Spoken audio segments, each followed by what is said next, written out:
There we go. That's the correct screen. Hello. Hello. Welcome, everybody. What a week, am I right? I really had the... I had, like, the inverse of what a week, where today I came into the office, and a lot of people work from home. And I'm like, man, there's a lot of people here for Tuesday. Usually people are here on Wednesdays, working at the office. Most of the time people work from home on Tuesdays. That's weird. That's good! And I got, like, to my side of my desk, I'm like, oh, it's Wednesday.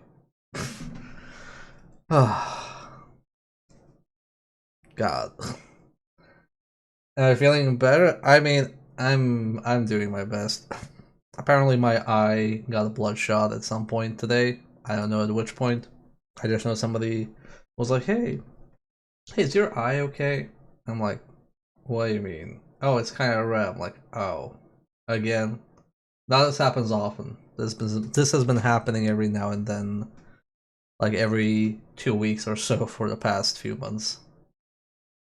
It has been a it has been a day. It has been a day and a day and a week, a week and a day that ends in a day. I don't think it's supposed to.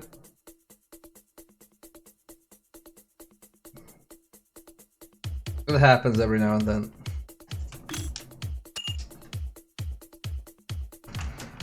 I think it's either the weather, um, drastically changing because it went from normal to snow, or it was me going out in an allergy, or whatever. I don't know what it was.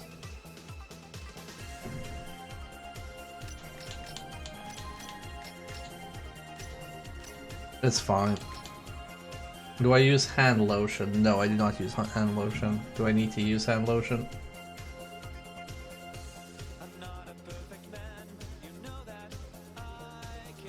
There's just one eye.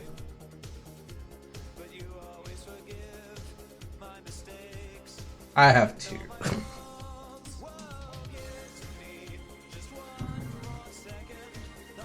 But no, it's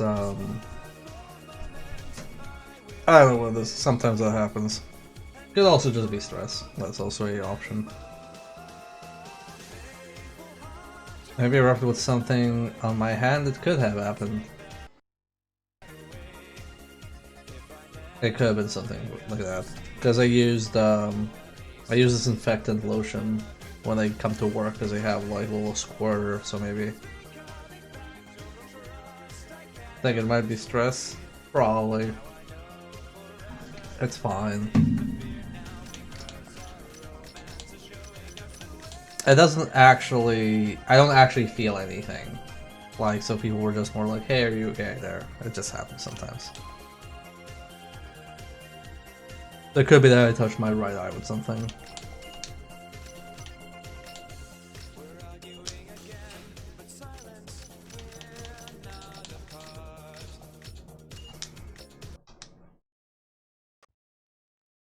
You know, it's like when you get stabbed in the kidney and you're like, this is fine. I have two kidneys. I can live with one.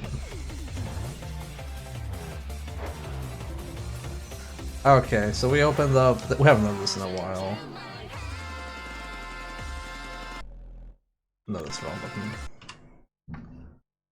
I like you in One Piece. Aw, thank you. I did a lot of work to get into an episode of One Piece. I'm glad that you liked how I performed there. Alright, we're going to this thing, a special event? Sure.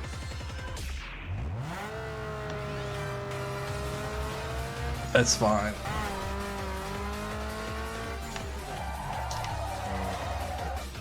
Okay, Hamburg was a bit too aggressive.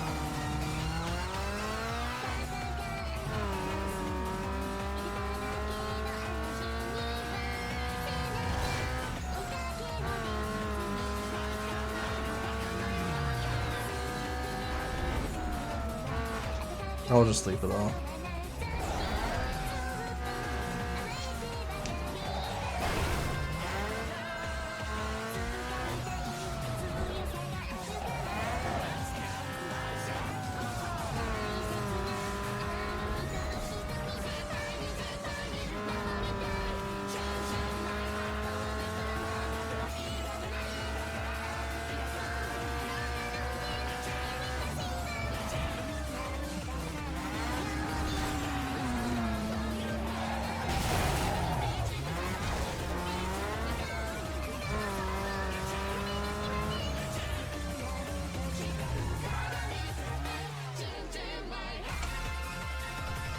Want to get your ride onto the cover of this mag, you better make the location in the next 2 minutes. Now we're not even like discussing which magazine it is, it's just like a mag. Hey, call it. Hey, donut. I don't know if I said hello donut.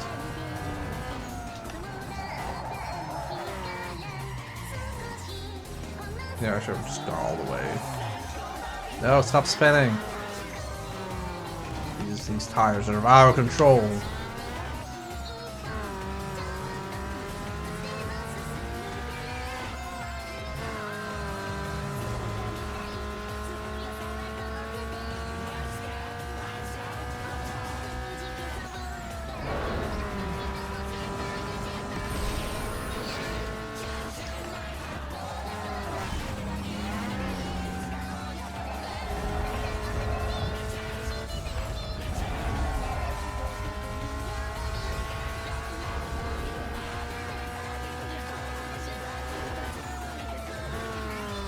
Damn, I can't believe the GPS wants me to do a crime.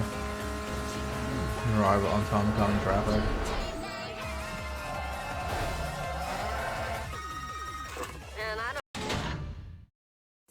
Elaborare GT2 Sports Magazine. Guida all'uso del N20 a iniezione mista a secco. Vorresti questa pupassuto tuo cofano. I don't know if that's like even, I don't know what it is. I'm thinking like it's Italian, I don't even think it's Italian. Done Apple Maps for this game, is that what Apple Maps does?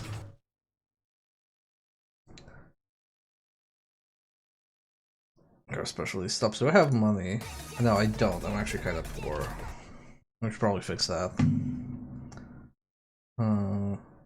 Let's do the X races first. Street X.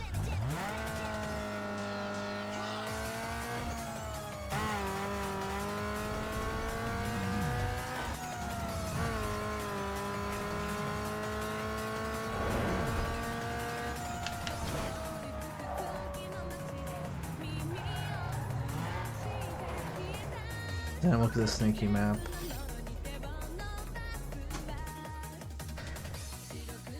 Hey, wake up, boy! They're gonna come at you strong in the X. No time to think, just do. And that win will get you into the sights of the sponsors, and you know that's a good thing. Thank you, Borwin.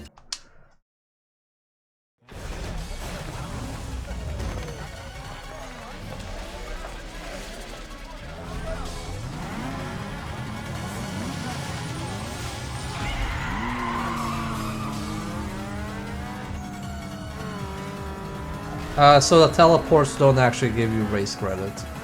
That's the issue with them.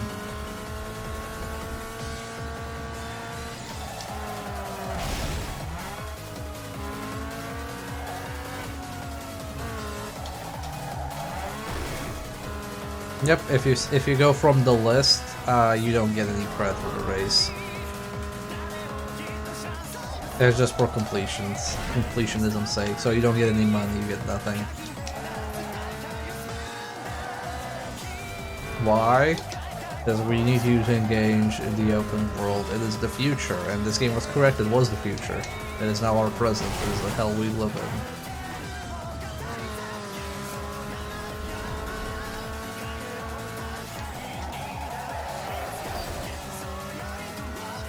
What we paid feature.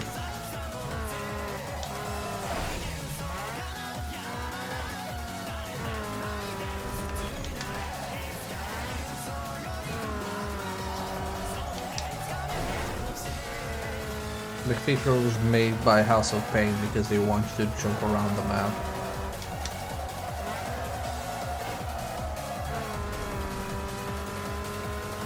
This is the part where somebody corrects me, actually maybe that's not the song from House of Pain, and I go like, fuck, my reference blew it.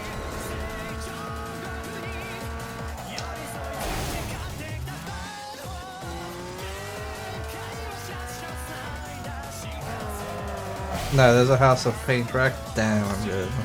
I'm good with my reference. I don't even listen to House of Pain.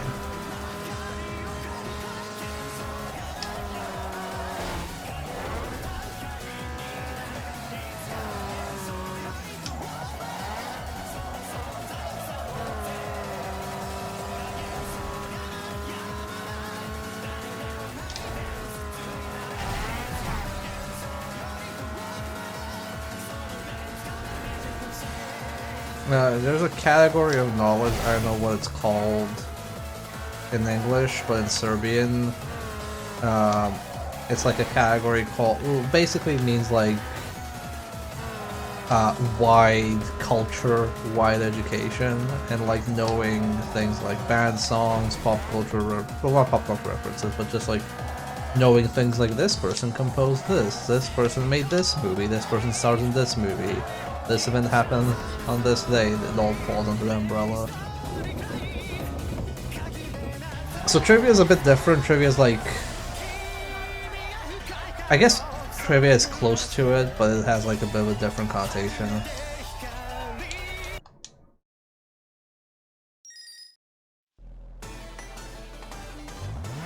But yes, it does show up in quiz shows as well. Oh damn, we have new headlights. Let's take a look at our new headlights.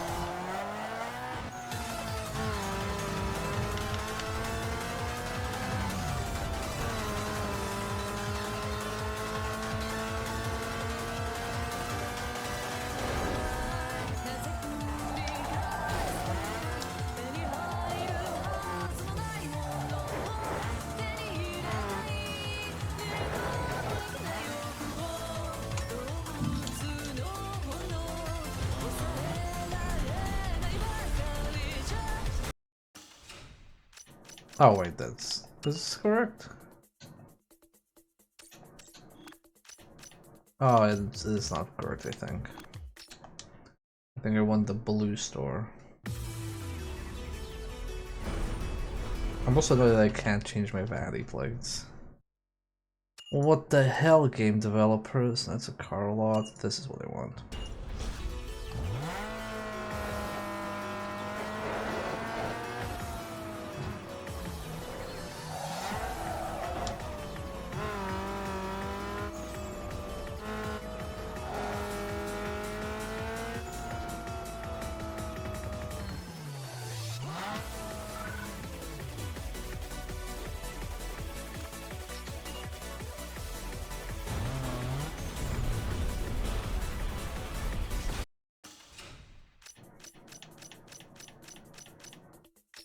Yo, Turbo gives you that extra blast of gas to put your car on a diet. Less weight, you know, going fast needs to be balanced with stopping fast. Your contact patch on the blacktop is crucial. Nitrous oxide is the glycerin of the race world.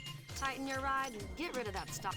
Now, transmission is where you lose Hey, your ride needs to run smarter with all horsepower equals speed. So bolt on everything you can. Which color is the other shop type? Let's see. Is it green? The body shop. Damn it, that's what I want. I want the body shop. Rise of the Storm remix. It is available in name only on this stream. We have other songs playing.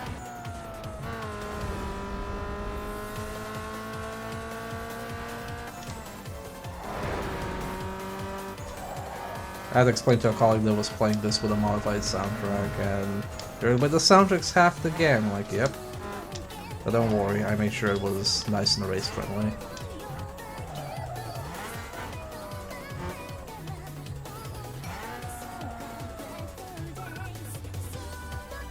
Hey. Thank you, Ishi. Brandy? That's a good one. Yeah, we're going by and beyond in this shape and form. Okay, finally we can afford a 4-star rating. Can you avoid the Zoid? I think I might actually go with Zoid. This looks so silly. Ooh, I have a car.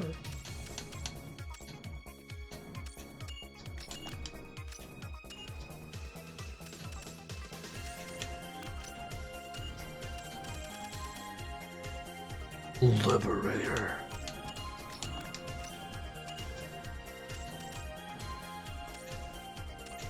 I like how Frenzy's just like a big fucking exhaust tip. Carbon fiber. We can have carbon fiber. I actually don't like carbon fiber hoods that much. Apparently I resist the game because it ruins my rank.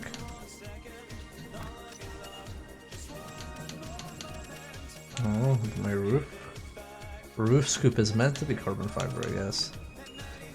Okay, what is this? Arrow style. Blast back.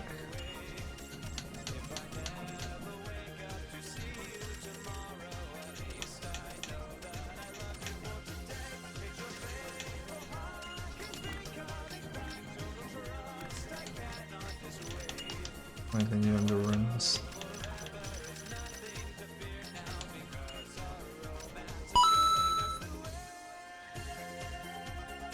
Oh, we got petty question. The thing about all the music copyright thing is Gustavo Coutinho is Starbreed's employer or contractor.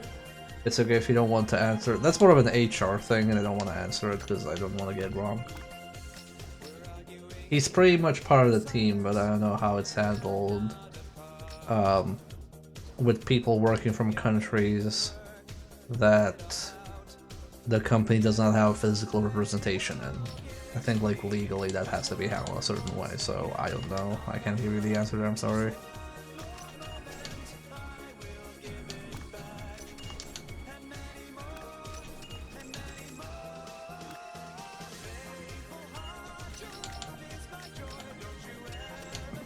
So, okay, so this was just the lights they wanted to boost up.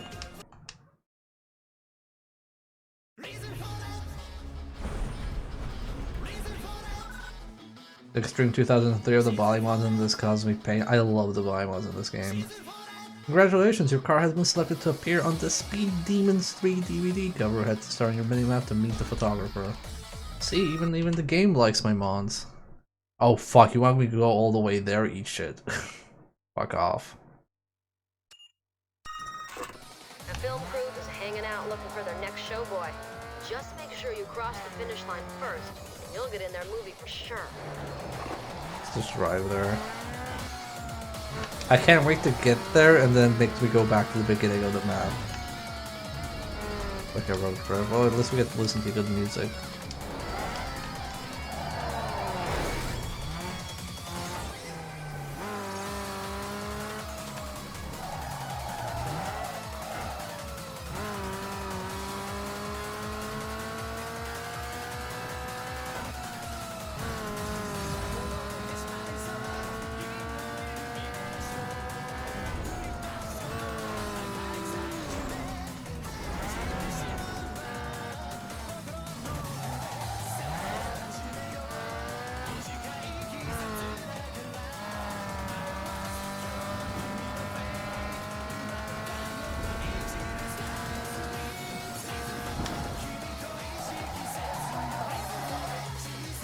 Where do you want me to go?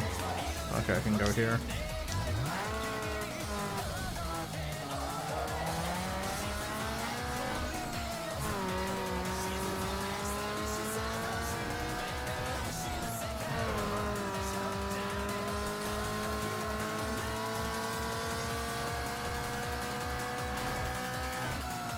This fire voice clip.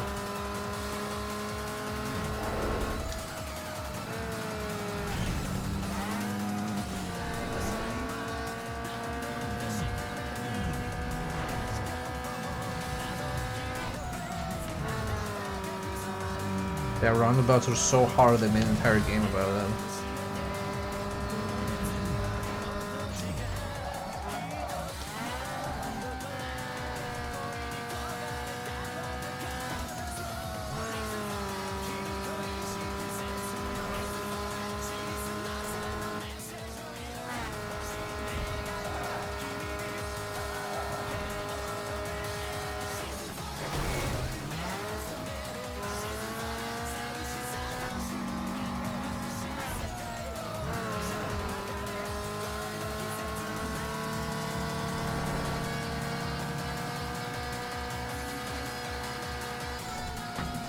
I wonder if there's like an official Eurobeat day. It's like Oh, it's National Eurobeat Day. You have to listen to Eurobeat while driving to work today.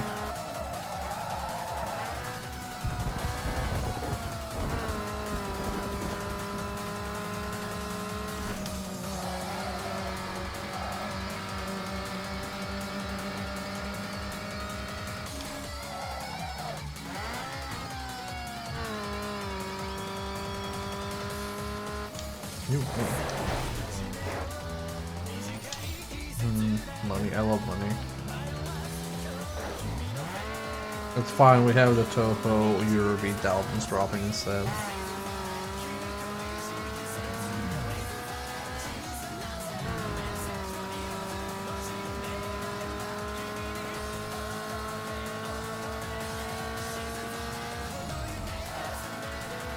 Eurobeat will never die.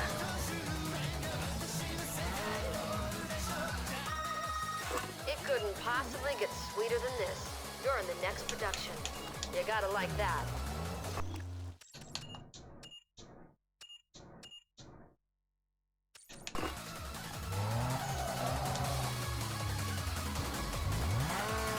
But I think I can't like go in reverse. I have to like go like this. Because if I go reverse, it's back.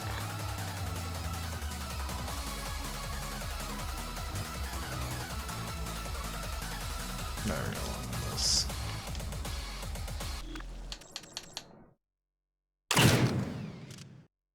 Speed Demons 3 boosted blown or bottle-fied? Bottle-fed? Oh, okay. So I'm like bottle-fied? Why are you bottle-fying my car?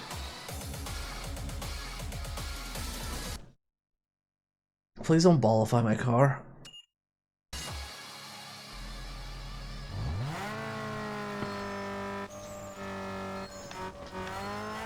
There was, did I follow Dave Rogers' YouTube channel? What's the artist called? Kaito, I think, is the artist's name. They released a new album recently. It's pretty fire. By recently, I mean like a few months ago. His son. Oh, that's his son? I didn't know that. Yeah, his son released a pretty fire album. The track from it called Moonside is really, really fucking good.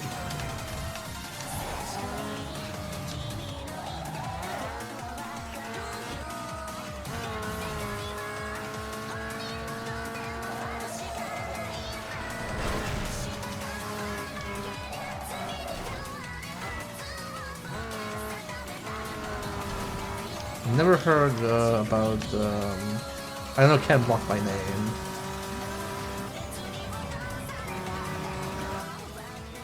Eurobeat Brony. Oh, that person! Now I know who you're talking about.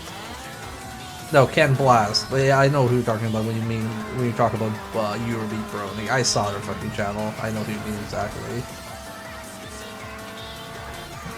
See, this is what you need to do. It's just like, oh, do you know this person? I'm like, no, the Eurobeat Brony. Oh, that! Hey, what's up, buddy? Yes, baby. I got some action for you. That was the founder of DC Shoes and Ruby Driver and also dead now, I don't know. Tells me some easy picking. Yeah, I'll give you a shot if I hear any more. Peace.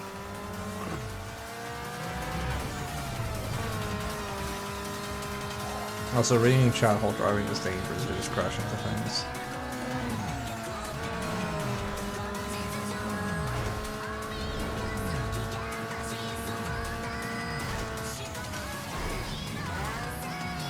Apparently there's also like a Eurobeat Twitch team, and I think one of the people who DJs on it is a furry.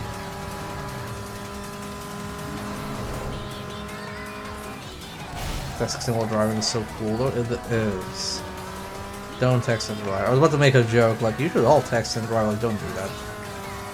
Apparently, I want people listening to that advice.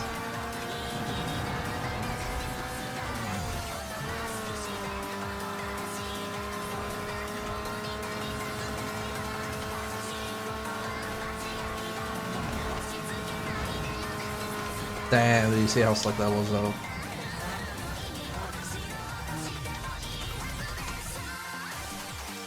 Hey, wake up, boy. Boy. Oh.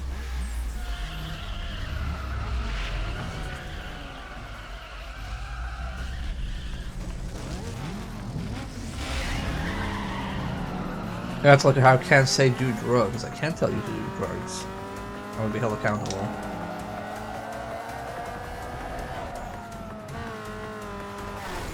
Also on Twitch, nice.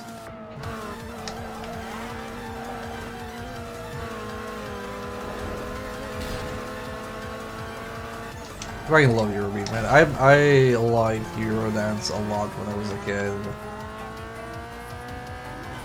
I just like how high speed and energetic music is.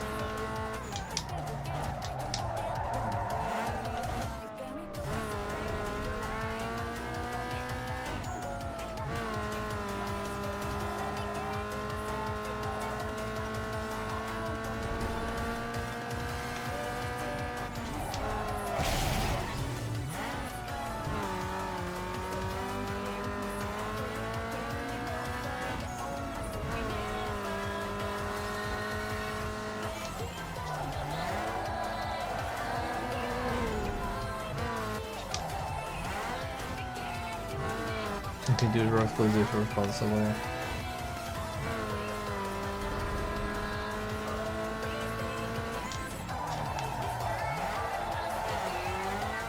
Damn, that turn was good.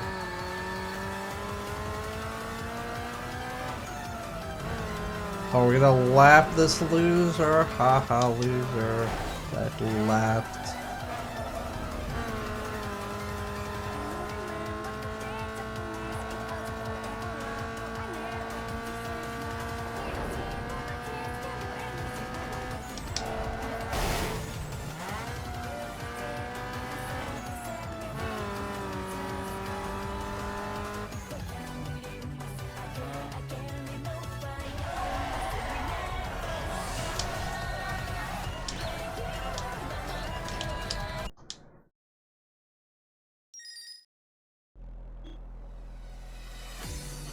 I'm thinking of the meme, you know, when they take screenshots of different characters. Ooh, really good. Oh, I got a banana. Thank you. You know, like the meme where you have like screenshots of like different characters and go like, you're, what's like, I believe in you. You can improve. Blah blah blah, and then the center is just, murder is okay. That's me on Twitch, just go, I'm the murder is okay person. But also the I believe in you person.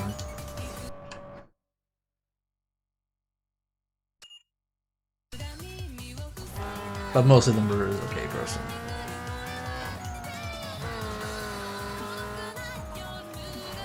There's no problem with that.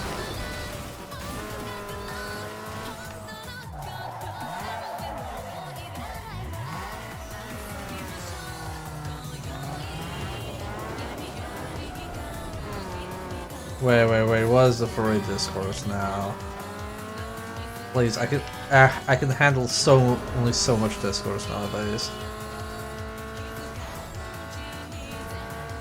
I think the furry and the FGC should get together and just like package their discourses in a singular discourse update. It's just more palatable.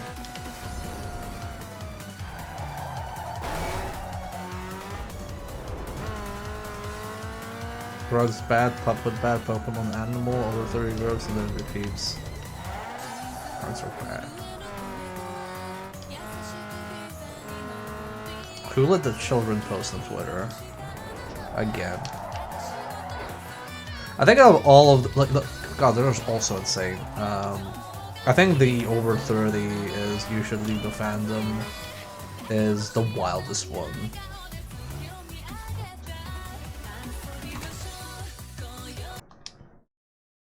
I think that's the one that gets me the most. It's just like, wow, you're over 30 and a furry, what are you doing with your life? Why didn't you grow up?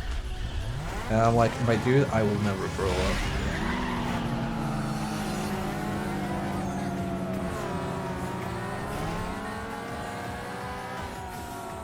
What is a pup hood? A pup hood is a usually leather accessory that is in the shape of a rough shape of a canine that people wear, and they sometimes wear it on Pride or like at furry convention, and then people go like, "Ew, can't get Pride," or "Ew, icky sex stuff at a furry con." That's the short of it. Jumne, hey, thank you for the follow, much appreciated.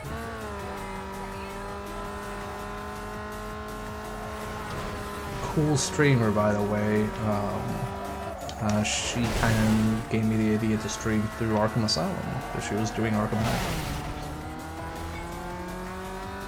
Yeah, it's not exclusive for anything.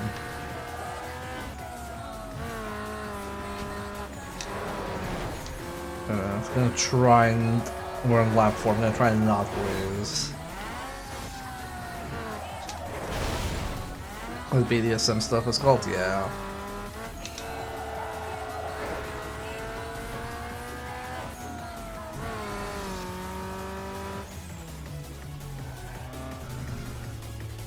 Where the drug is better, which is to say fair use, we don't need to define cons by getting drunk at parties, but also stop demonizing people for drinking and smoking. I don't like referencing South Park, but one of my favorite South Park jokes was this guy going out of the parking lot to have a smoke, and everybody, like the class was out there on a field trip, and the teacher just rips him a new one. Just yell, "What are you doing?" I'm like, "Having a smoke." "How fucking dare you, piece of shit!" Just yells at him. I feel sometimes that's how people actually behave about smoking. Like, I don't smoke. I don't like it when people smoke, but people smoke. And you can smoke, like, outside of people who are uncomfortable with it, like, away from them.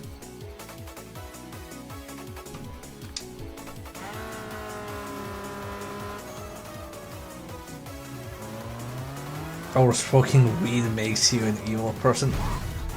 Okay, Chad, have I ever told you how my brother tried to do a gotcha on me and kinda did a gotcha?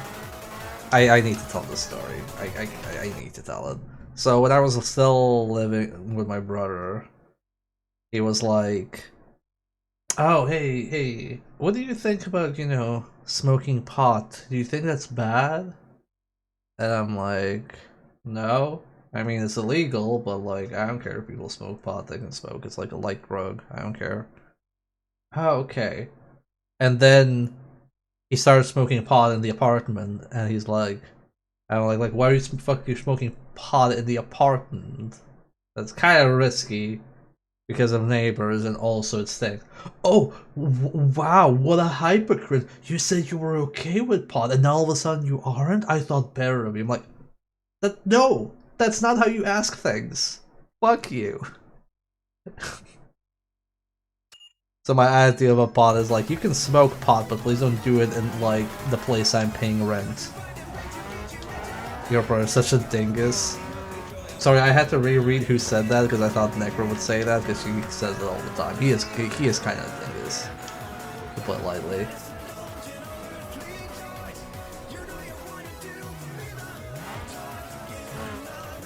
Yeah, we didn't skunky.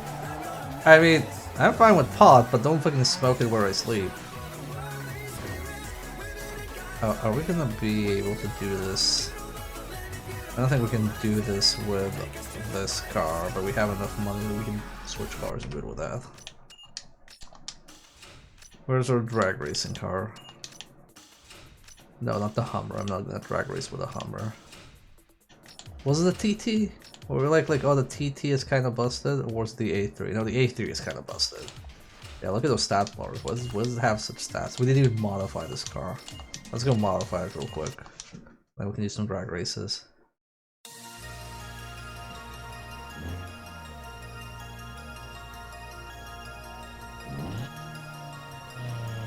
The smell is there for hours. I mean, you can do weed in whatever form you want. It's like, I guess don't get caught, and 2, don't do it around people who are not comfortable with it. I think those are my hot takes. Like, sure, do like whatever. I don't particularly care about weed.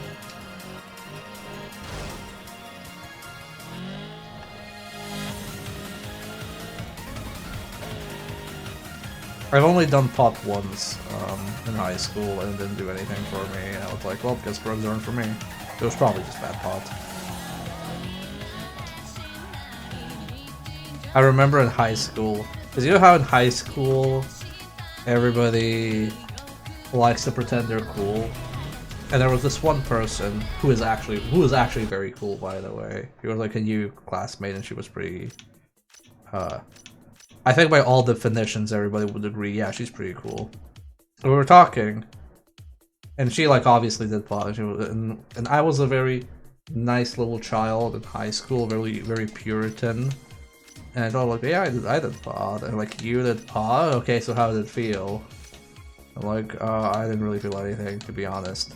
Oh, okay, you're not lying. Usually people lie about that, but nobody would lie that it didn't feel like anything. I remember that conversation. Did they upgrade this car? Steam package installed. But no, I play Magic the Gathering. I don't have money for narcotics and drugs.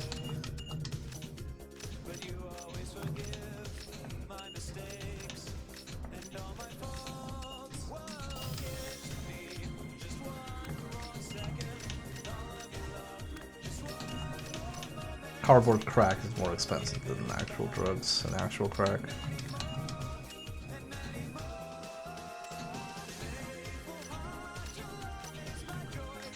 I accidentally downgrade one of my things.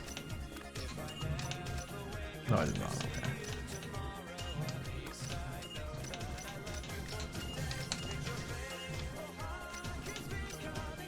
Oh no.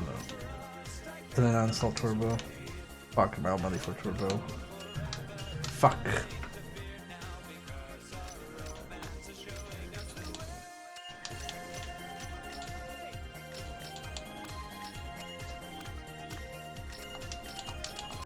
Now let's go do the drag race. Hey, a Dickie. Dickies.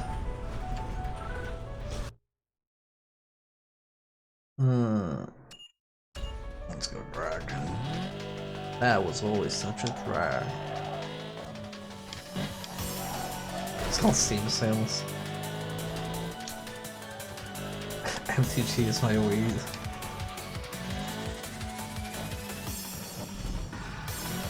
Vapors are so fucking funny. I remember when vaping took off for the first time, and all the people vaping were just like, "Hey, we were like, can you not do that?"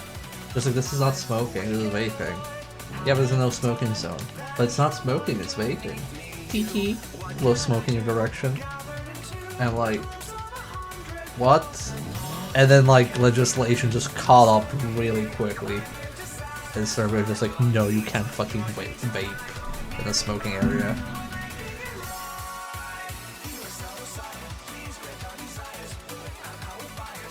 Okay, dog, this is gonna get hot. If you feel you can pop that right off right then, wait, what? You can pop that right off right then, roll up to the start line? I think there's a comma missing there, Phil.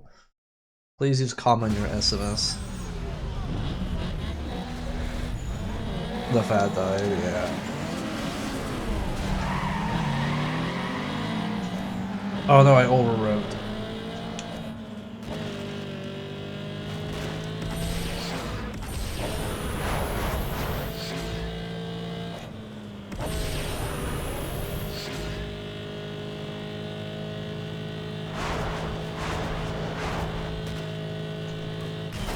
Dope total.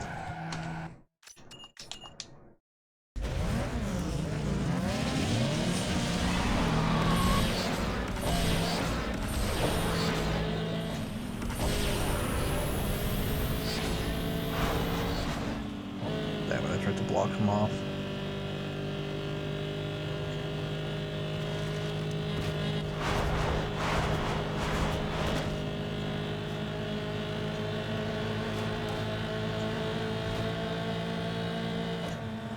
I think I need a better car for this, it's just not working. Jesus.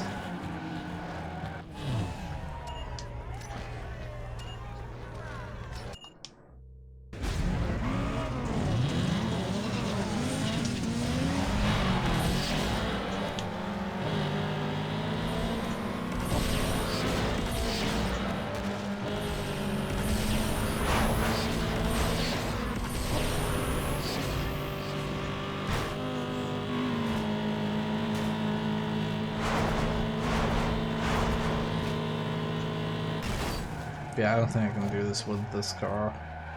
I'm gonna save money and do this later.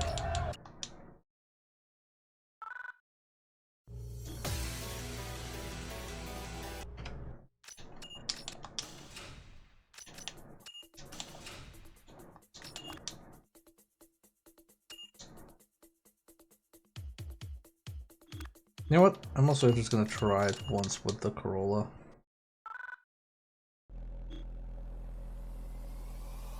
Sticks are the fad now in Ukraine. I don't know what sticks are.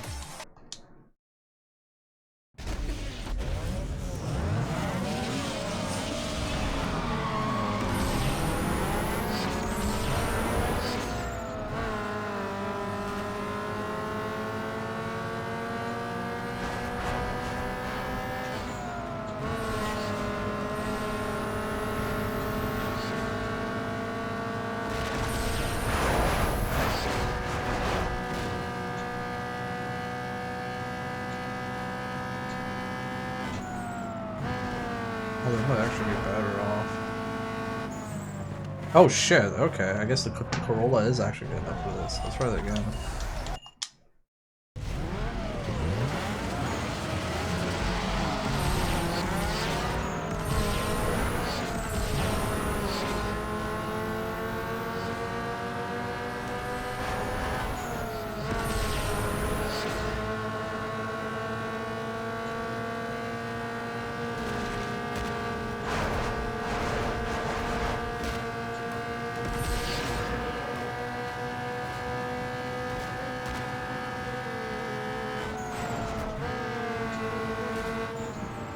Second again.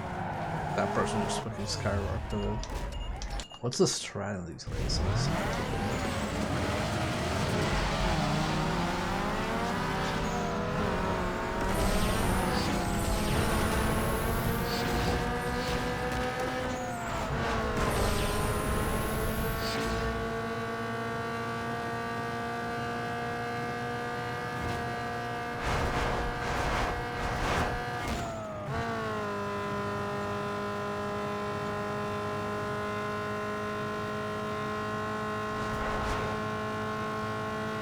Oh hey, we got it.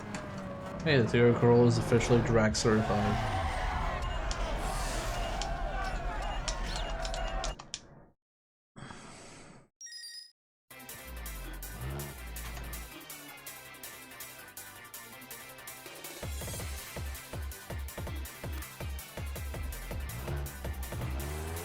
Nitrous Purge.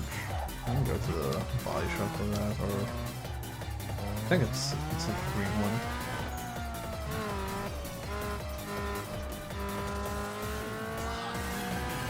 Hair shark, very good.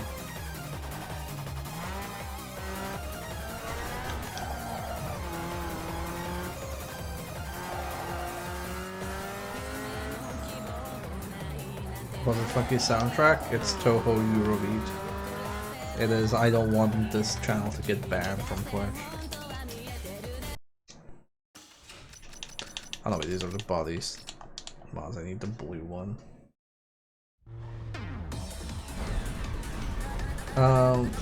Yeah, and here in Sweden, the big thing is snus, which is like you buy this little tin full of nicotine packets, and then you put them in your gums and you suck on them. That is like almost. I rarely see people smoke here. Most people just do snus. Basically, the cigarette market here has been bullied out for that. That stuff always looked foul. I like snus defenders because they're like, oh, you know, it's so much better because you don't have the smoke going into your lungs. Like, yeah, but you have the nicotine like fucking melting your gums.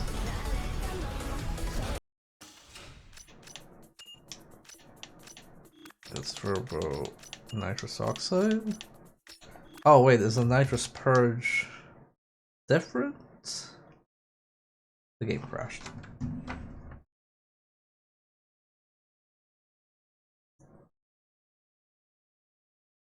That stuff is pretty bad if you do it often. Swedes do it very often.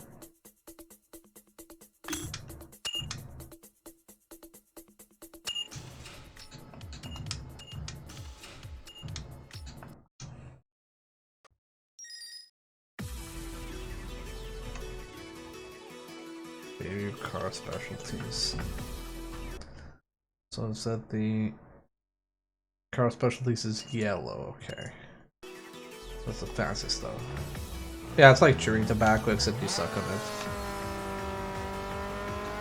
I said if the cigarette market ever wants to take down snus, they can just start a marketing campaign saying you snooze, you lose.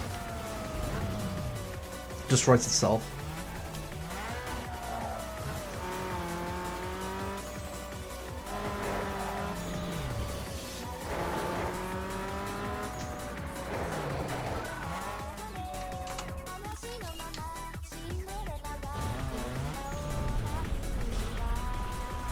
Yeah, I'm pretty sure I just completely destroyed your gums eventually if you were to do it.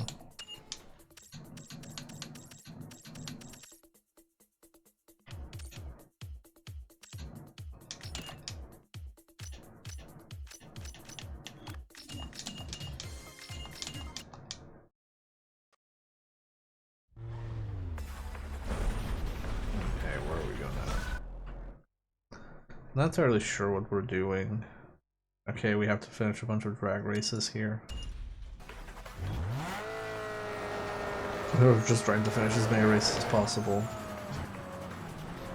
So I think the idea is do a race, unlock parts, and buy parts, get fancy car progress.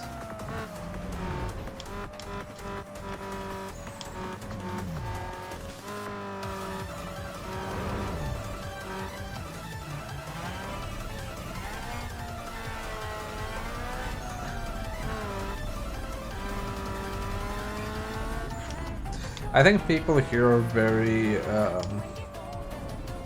easily subjected to weird public opinions. I hear they call you the 14-second man because that's how long it takes to keep the get out in first gear. We don't play like that here, and by the time you realize what happened, we'll be partying at the finish line. Okay, John.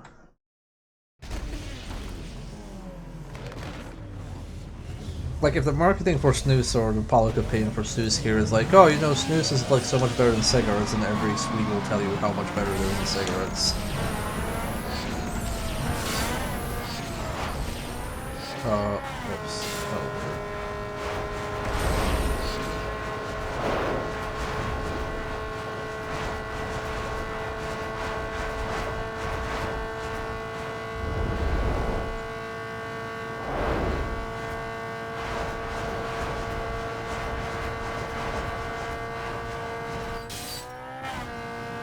Oh, we're pretty far ahead.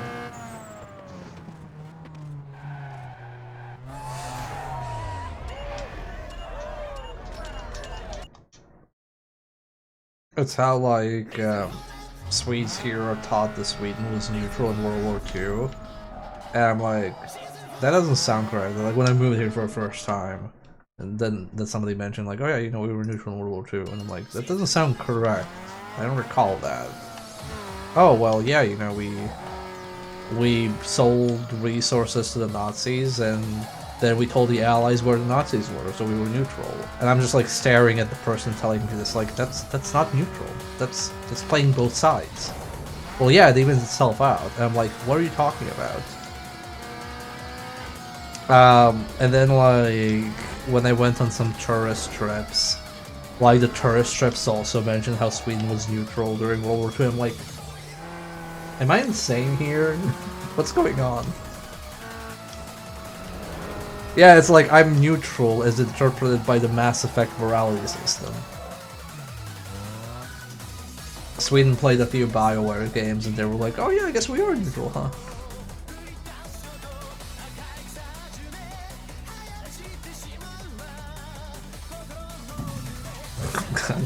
As a Serbian person, I would love it for Hungary to tell me they were neutral. In 2 fucking wars. DRAG coming at you strong. Any quackers ready for a beatdown is welcome to run the line. Ain't got all night. Okay, Andrew. Oh, this map again, okay.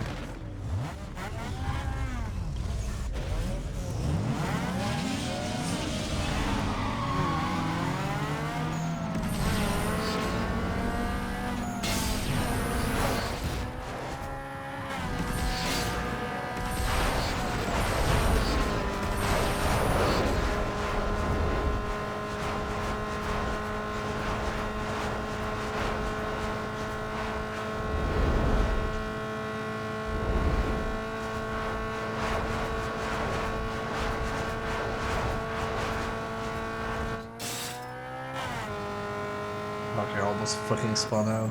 There we go.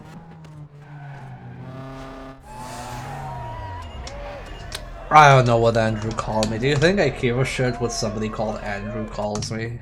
No offense to any Andrews in chat.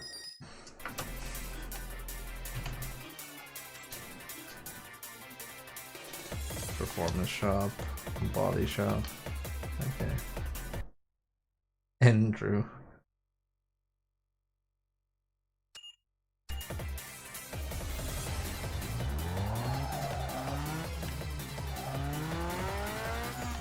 My street name is Andrew.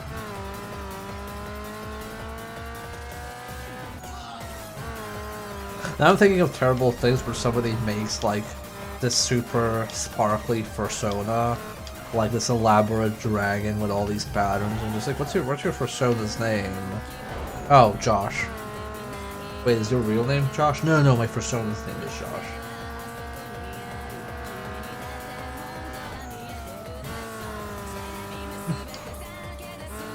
Or you make this like super A-cab wolf. It's like, yeah, don't fuck with me, you hear? And it's like, what's your name? Eric. Oh, like your name? No, my persona's Eric. He hates cops and shanks Nazis. Like, okay, Eric, that's cool.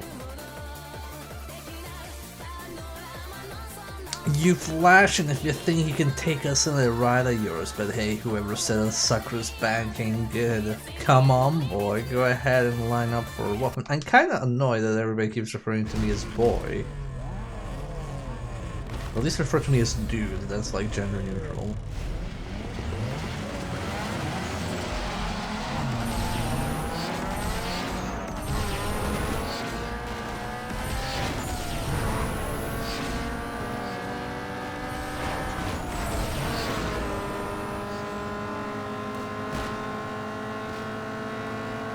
Oh no. Oh no, that person's gonna get us.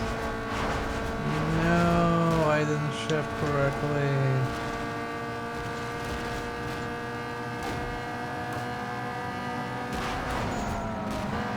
Okay, we're gonna restart. The royal dude.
We're missing the stats for this.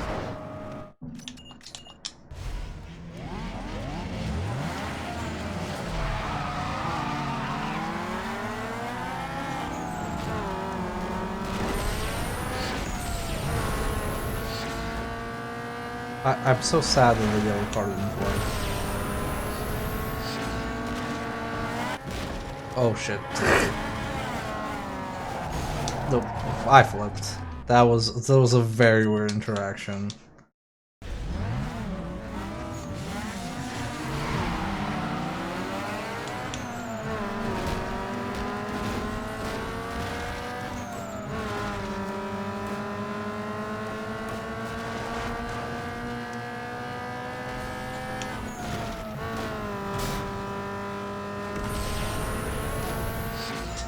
That's not gonna work.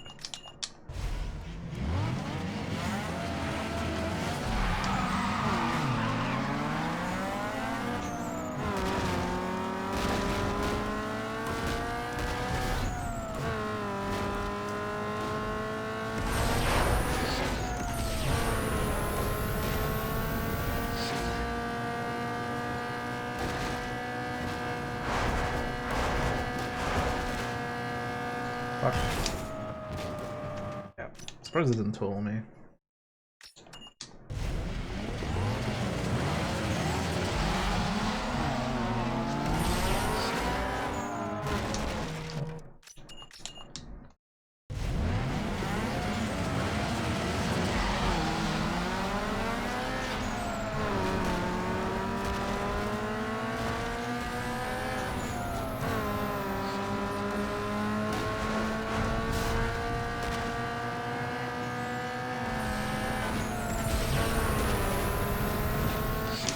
Bad shifts. I'm trying to like look at where the car is and also like down here.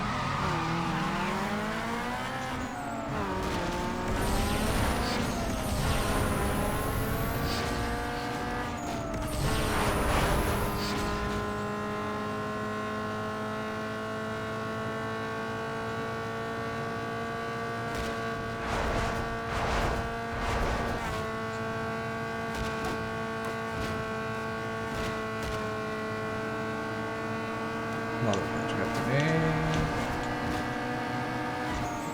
Oh, that was pretty close. 0.5 seconds. Yeesh.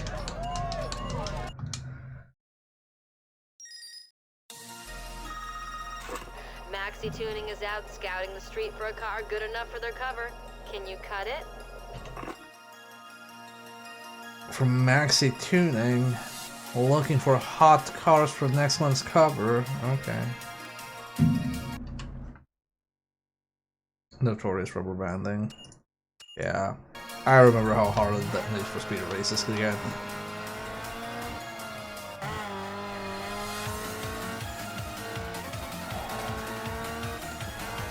I mean, some RNG and randomness is fine.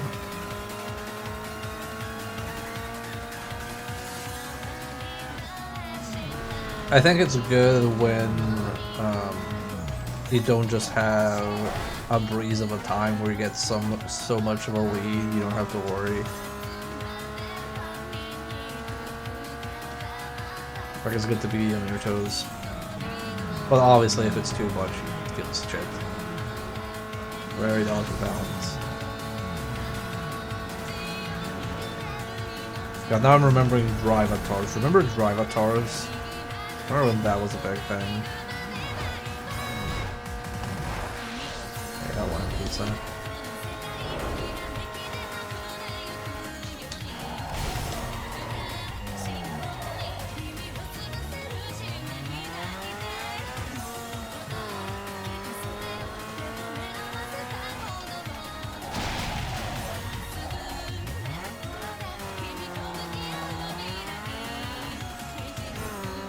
Yeah, for those who don't remember drive avatars, I think it was in the Ubisoft racing game that coined that term. It was basically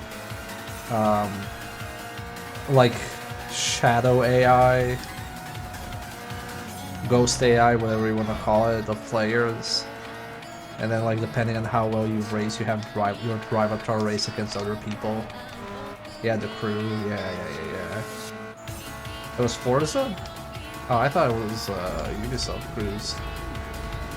I just remember the term drive avatar. Somebody was really proud of that term.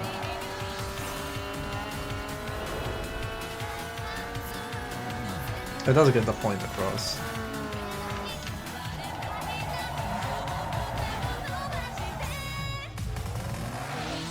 This one was Ubisoft bringing it up the first time. Oh, 235. Must be far away.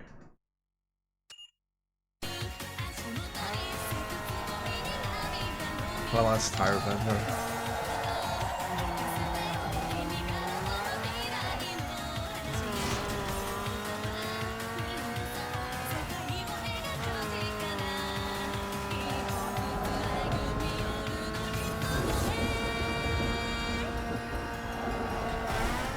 Ah, oh, fuck me. Okay, I'm okay. I'm okay. I'm fine. Daijubu. No! Okay, I'm fine.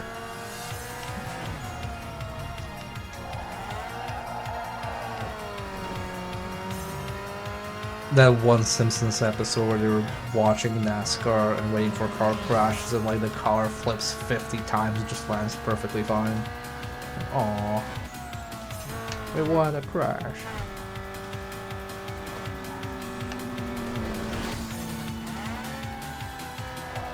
God, imagine watching F1 in NASCAR because you want to watch the crash. It's kind of fucked up.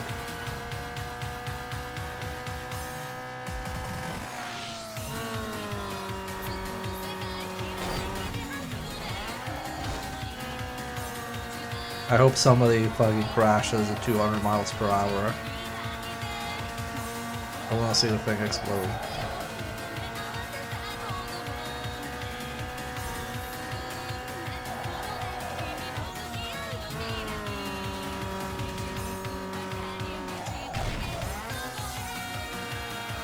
I really want to go the long way around.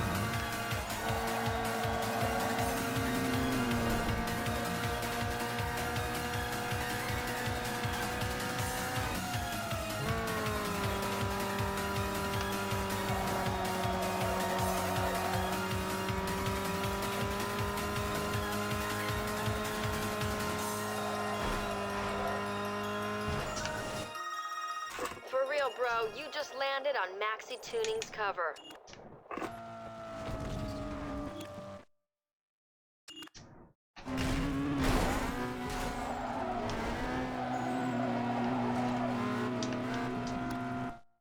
There we go, that's nice.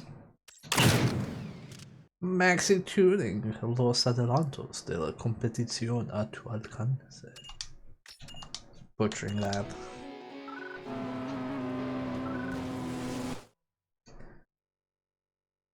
It's me, I'm here to butcher every language.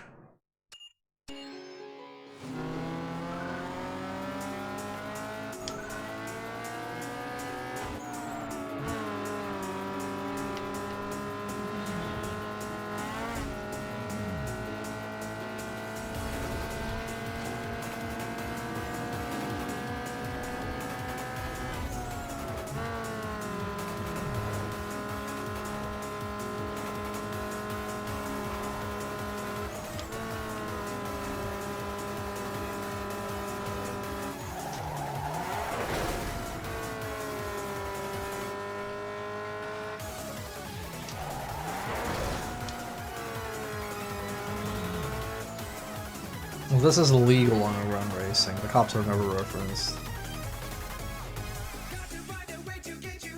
You gotta be playing. You expect to win in that G, right? Hey, if you wanna throw your bank away, step right up, bro. Okay, Mark.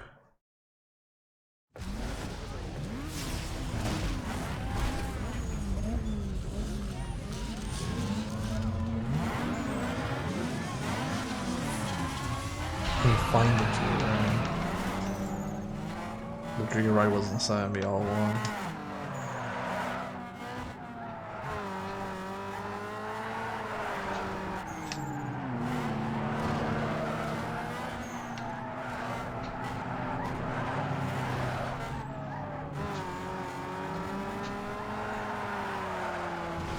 I lost all my points.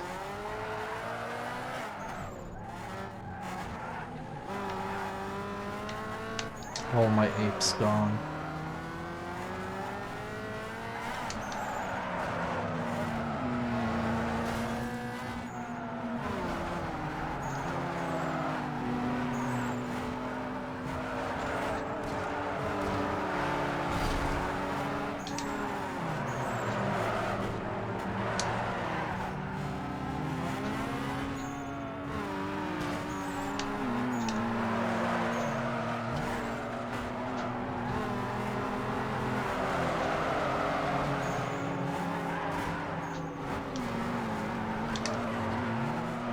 The only bad thing about the drifting maps is that like there's no music.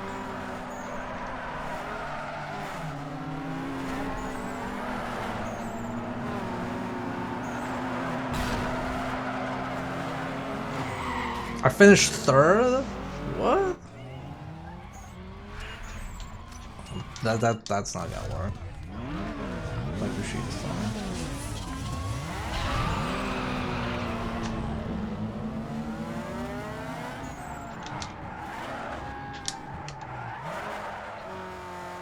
I'm just gonna hang back.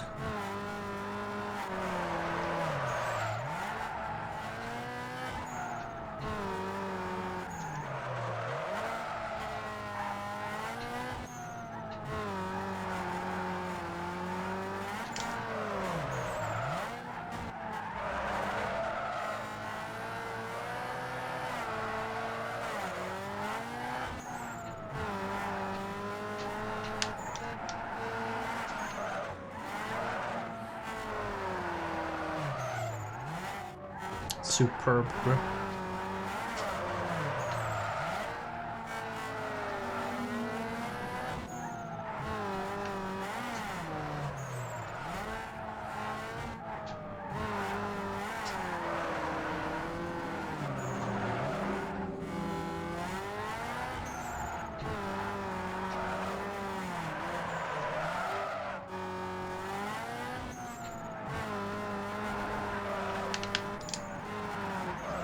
Shit.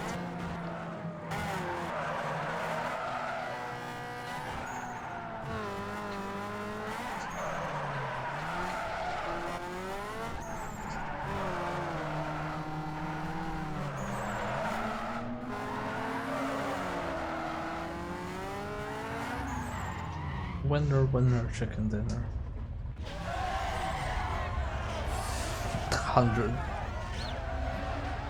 156 points.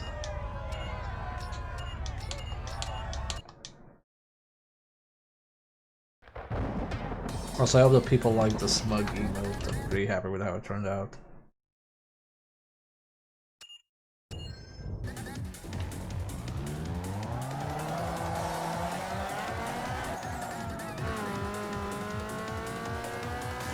All I can think about is just Virgil's voice, scum.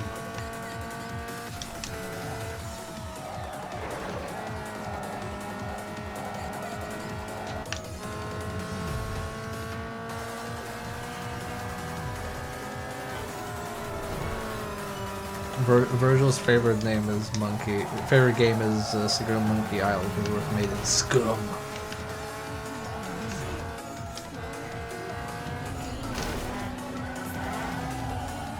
Meme picture, gotta look at the phone. I actually have that picture recreated with the NPR model. Because I love that picture of Guile with the phone.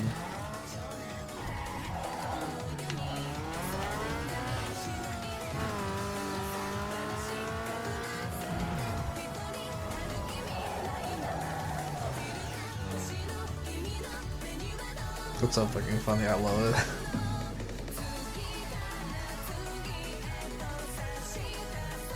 I still need to get that meme with Nemon where he's like smiling at the camera in his suit and then behind him is a photo with the exact same smile and the exact same suit. From Hot Fuzz. I love that one as well. I love when people post like me when they retweet myself and they post that image.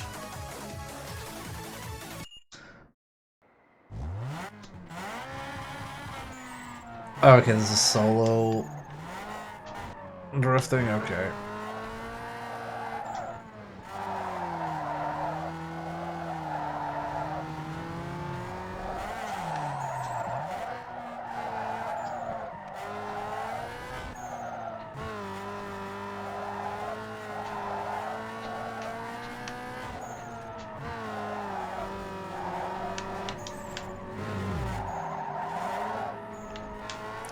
Superb drift.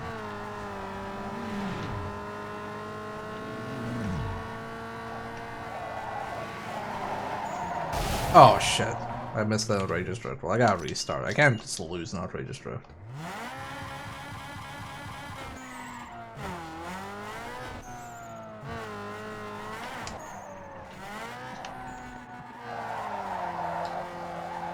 I love to take my crimes and sell them online.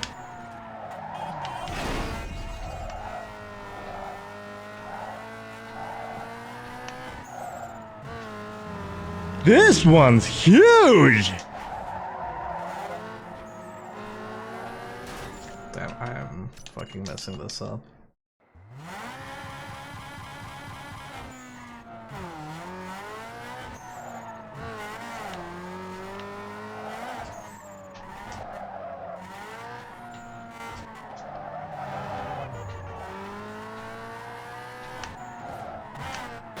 What am I doing? What am I doing? Okay, let's restart. Let's focus this out.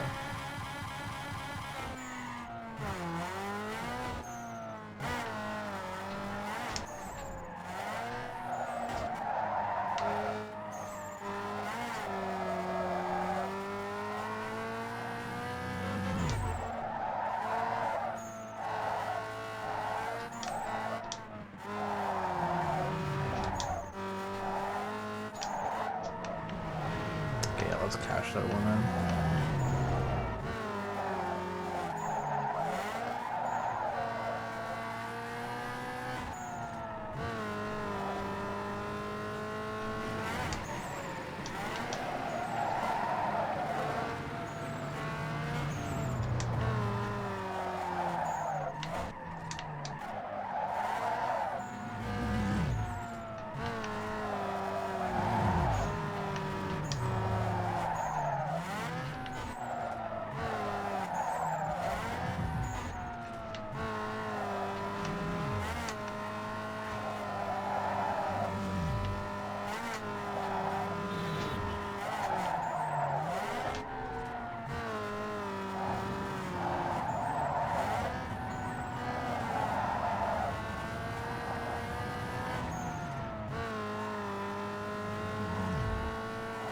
Oh shit, I lost my combo. That's why we have like 200k points.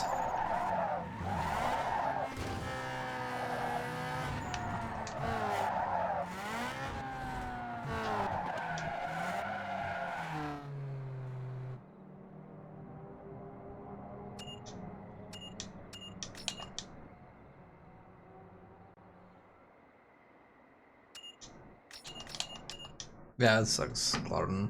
I actually really hate when people drive loud cars. I think it's very common with motorcycles.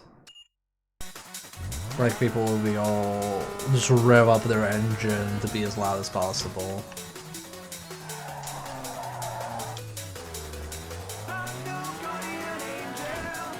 So that everybody hears how cool their vehicle is. I had my group of IRL friends when we were in Serbia. Whenever somebody would like hyperspeed with a car or a motorcycle that was super loud, just to show off what cool wheels they had, they just like zoomed past us. And somebody in the group would always say, "Oh, crkota Bogda," which is like, "Oh, I hope you die. I hope you crash." Which is kind of shitty. You would hope that somebody doesn't crash, but sometimes you're like, man, I hope you are in enough peril that you reconsider doing this again. Rumors of racing in the Hotel Plaza area? I hear it's a bunch of newbies with more bank than brains. Should be easy pickings. If you're near, can you check it out and let me know? Thanks. Oh, that's what happens in Serbia very often. So people with like super expensive cars are usually people who are the sons of somebody influential. And every, like, you know, year or so, you'll hear, like, oh yeah, somebody ran over a kid or, like, a person in a super fancy car while driving at high speed. It's like, oh, we just can't find who this person in this very unique modded car is. There's no way of us knowing. And it's just like, there's only, like, 3 cars like that in the entirety of the city. Surely you can know. Nope, no way to find out. Sorry, child's dead.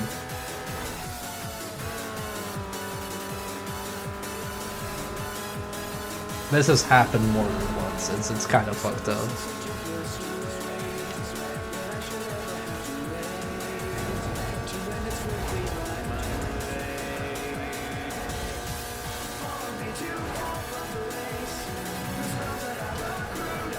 It's great when you're in like a very corrupt country and it's like there are laws for regular people and then there's laws for politicians, and the laws for politicians and their family are non-existent.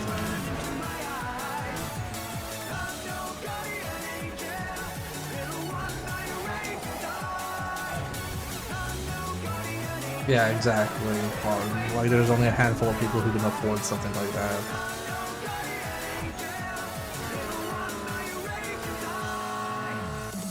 It reminds me of an anecdote of a friend was driving a pretty expensive car, but they were not a politician's or anybody's like child. They were just had like money, and they were driving, and the cops like stopped them at night and tried to be like bill them for something, or to catch them for something. And the guy just went, "Do you know who I am?" It's like, I'm the son of, and they mention a random politician. Like, do you really want to write me a ticket? And the cop just stared at them and just like, nope, I'm leaving, sorry to bother you. They just, like, the car was such a big factor in that, they didn't want to risk it.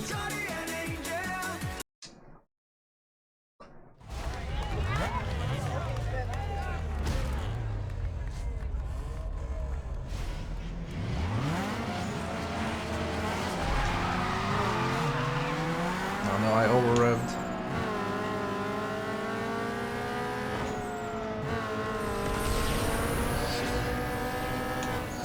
Oh no, I over-revved again.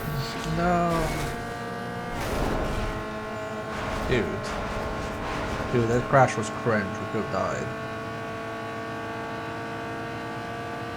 Okay, we're not winning this.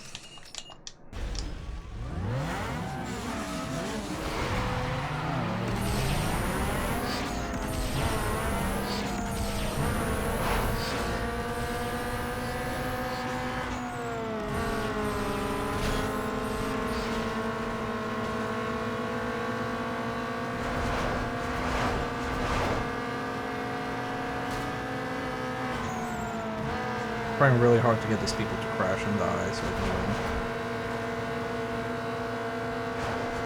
Nope, I'm third.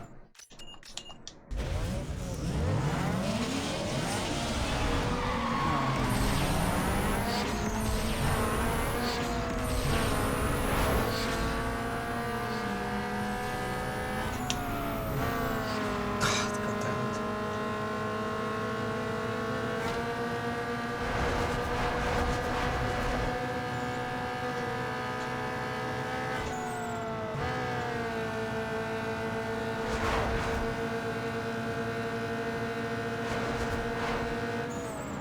Second place. Yeah, these races would be easier if I had a gun.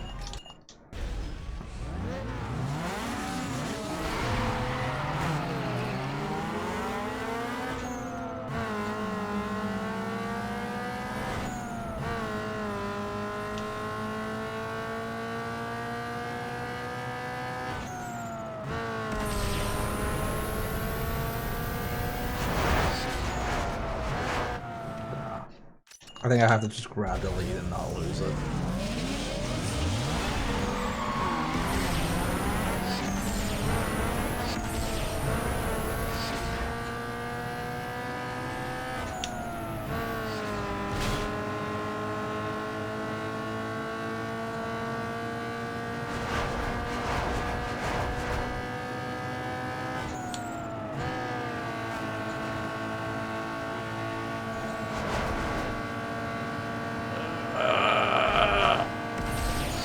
Damn it.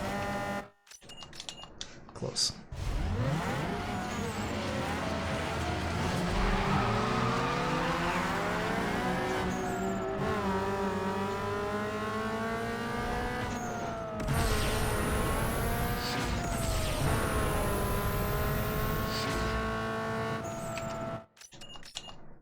focus at all.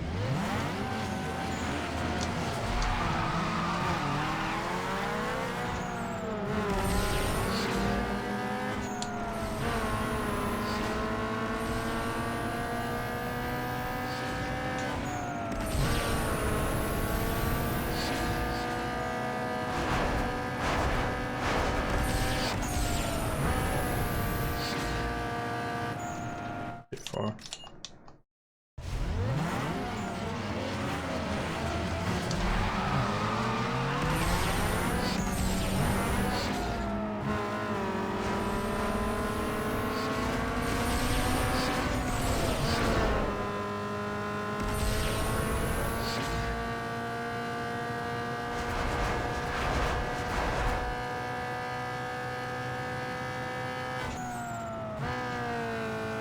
I can't, they're too far away, I can't like close that distance.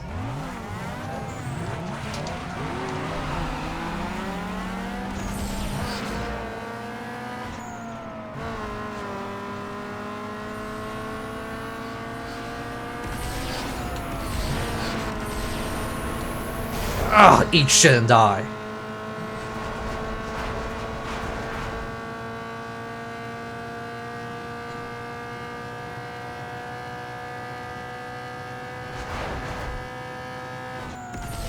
I think they're dead. I think they actually did die. Oh yeah, we just fucked 2 people. Ryan and Scott are fucking dead.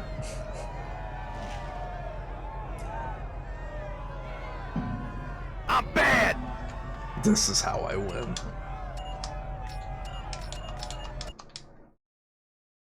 That was pretty asshole-ish of me. But sometimes you gotta do what you gotta do.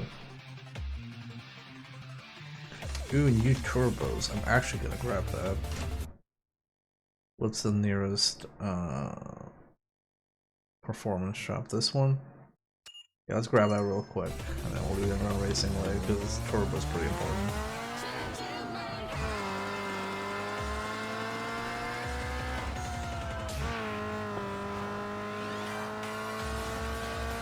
And then we'll do the run racing leg. Yep. Oops, wrong buttons.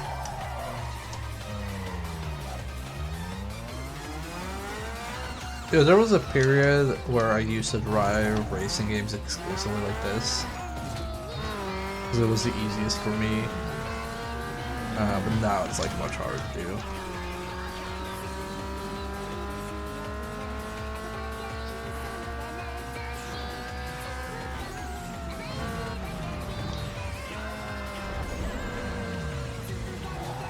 Some of them are still easier that way, like Ridge Racer is much easier for you in first person.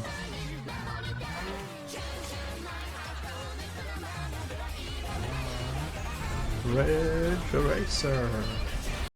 Yo, stock is for suckers. To rule the streets, you need some spool up some extra power by installing a turbo kit. Gritty, Turbonetics. I like the gritty. Hook me up with the gritty.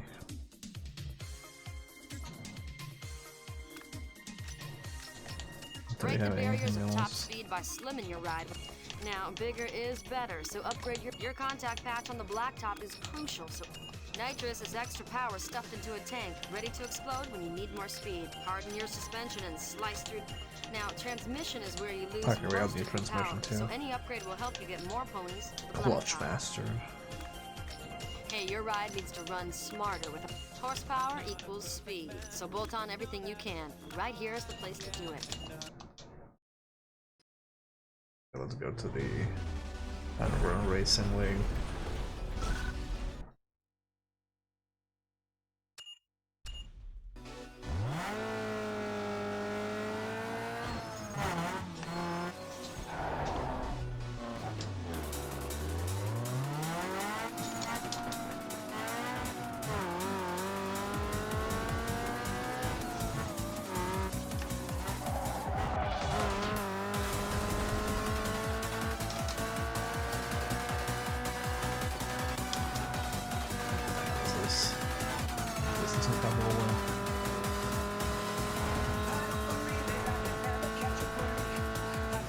That car is significantly faster now.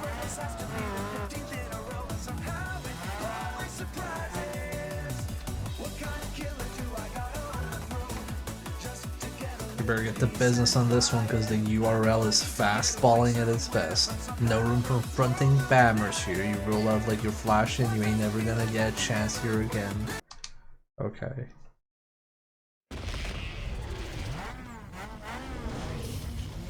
Oh, I like red and blue car has a nice pattern.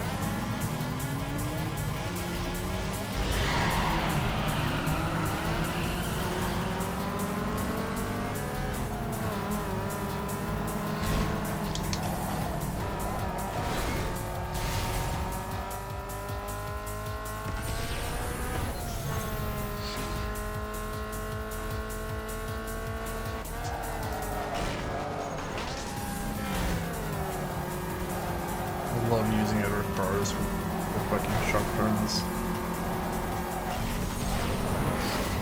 Ow, rude. I guess the car in front is the heel.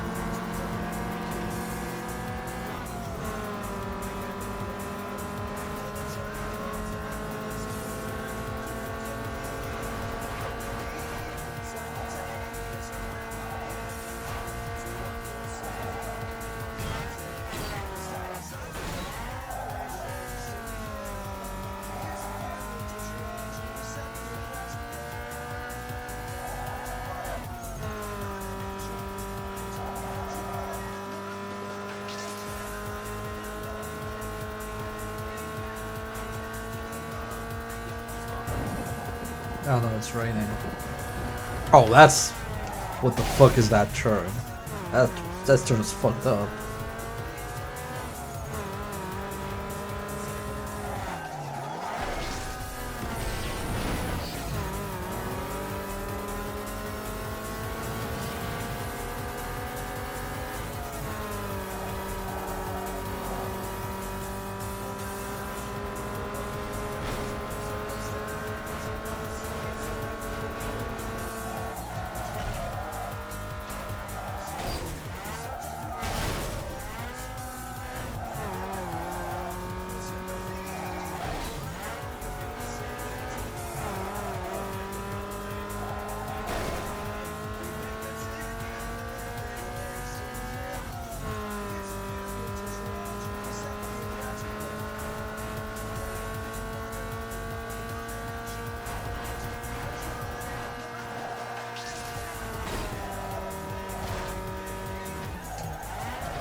This truck's kinda hard.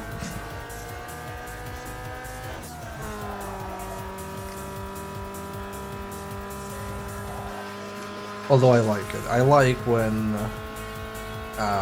racing games have a track with that one fucking corner.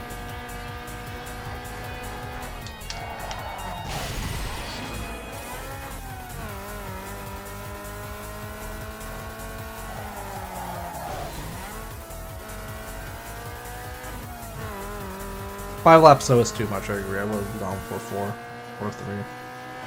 This is definitely not a 5 lap, but sometimes they just do this in this game.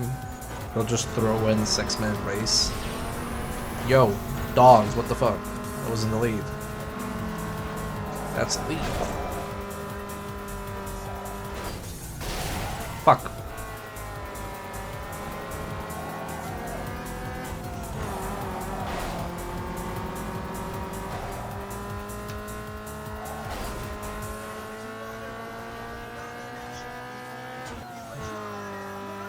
But yeah, I recall there was one race on the previous stream that was like 7 minutes long, and I'm like, why?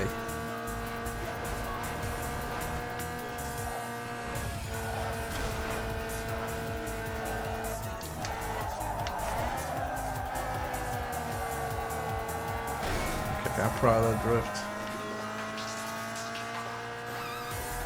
All sprints, no circuits. I like circuits. I think a good mix of them is fine.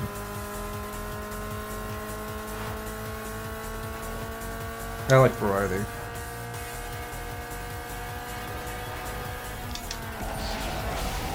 Yeah, fuck that. Fuck that. Okay, now go. Fucking clipped my rear. Yep, there we go.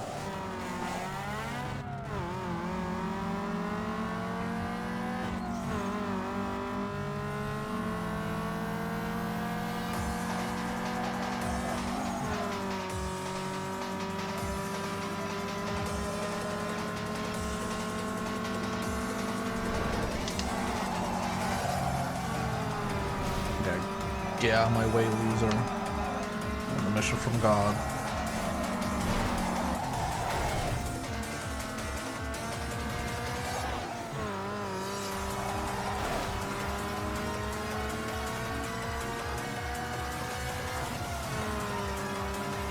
I think the only race type I'm not super big on in this game is Street X. Because I don't like how those circuits are structured, and I don't like that you don't have nitros. It's kind of like... Oh, fuck me. Need for Space Sprint feels very good. I can see that.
There we go. Chaos.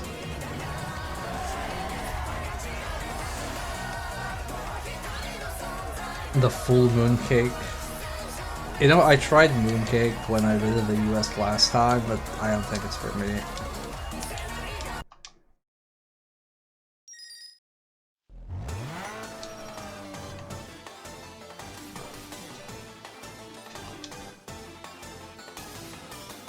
Okay, a hot new addition. The car lot. No, I meant, when I say mooncake, I mean like the brand mooncake in the US. Mooncake is a specific thing, but there's also like moon pies. Moon pies, yes, that's the one. I tried, and I was not impressed with it.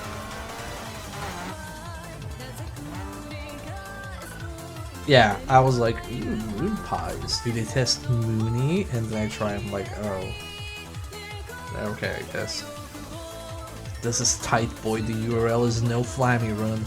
These birds are gonna go strong and bend whatever they can to crack a win. Keep it tight and stay away from the pack. Bend whatever to crack a win sounds very unfortunate, the term. Yeah. I had issues in the US with sweet stuff, like cakes and chocolate and candy. It's not my style of sweets.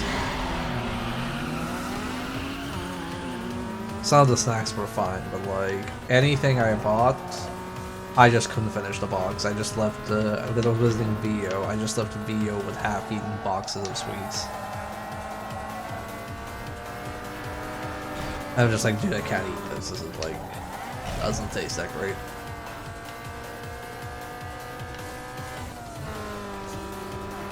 The only thing I could finish was a box of hot tamales because the hot tamales were really fucking good.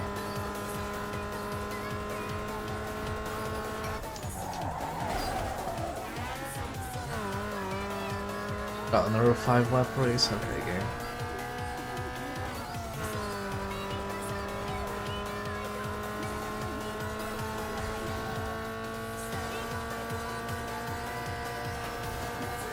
Okay, the laps are much shorter, so they should be faster.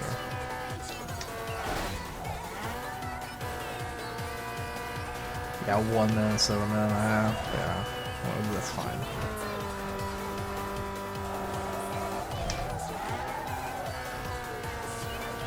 Yeah, I think just if you're used to European candy, I don't think US candy sits well with you.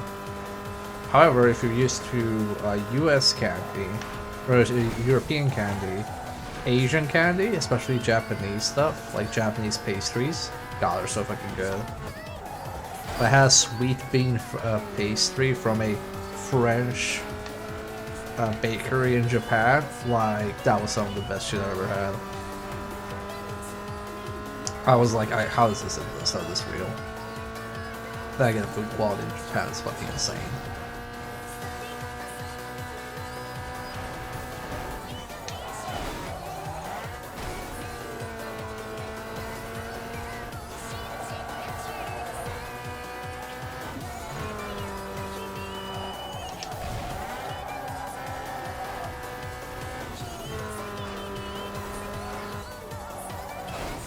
No, what was it? I think when Via was working here in Sweden, his friend sent a care package of US sweets, and there was what's it called? Fruity Pebbles. I tried that. I'm like, dude, I can't eat this. This is like, I eat sweet, and this is too sugary for me. No. So, I think red bean treats are fine, like the stuff that you can get from Asian markets. I meant more like, you know, fresh stuff, which is obviously not possible to get unless you make it yourself. But like, if you get like a pastry, like a fresh pastry with sweet bean or sweet potato, which I recommend if you ever go to Japan.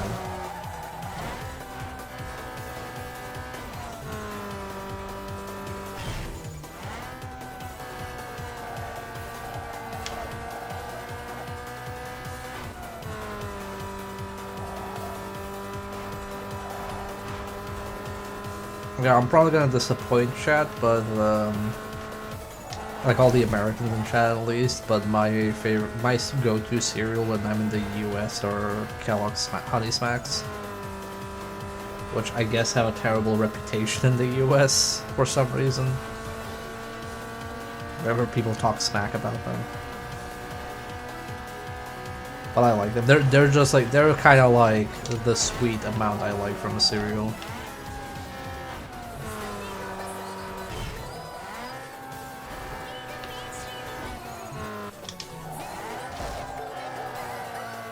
Also, cool frog mascot.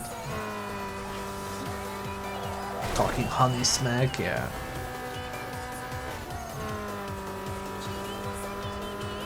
I'm not sure I've ever heard of those. I'm gonna turn into dust right now.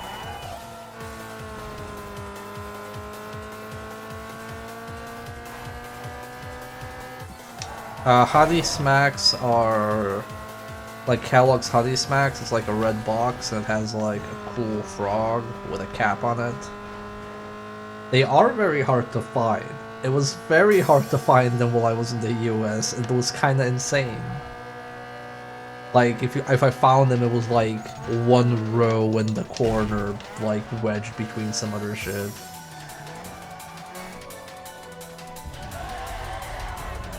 And then we have to go to a different store. Yes, we do.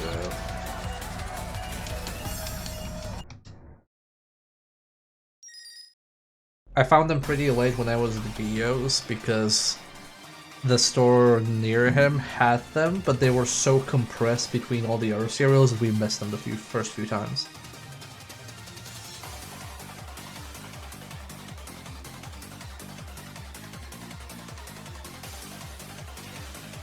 That's some good music.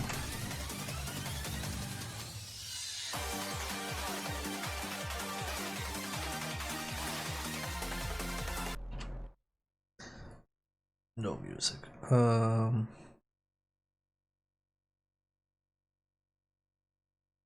Well, let's do some sprints. Try this 3x. I actually don't like cereal that much because I'm always hungry. Like if I have cereal for breakfast, then by the time it's lunch, I'm starving. I'm more hungry by the time it's lunch than if I didn't have anything.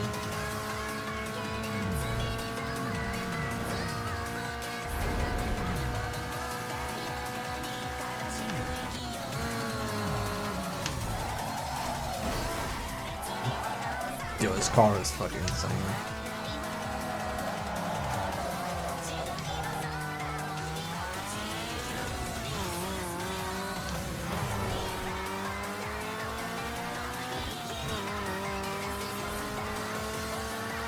I almost never eat on stream.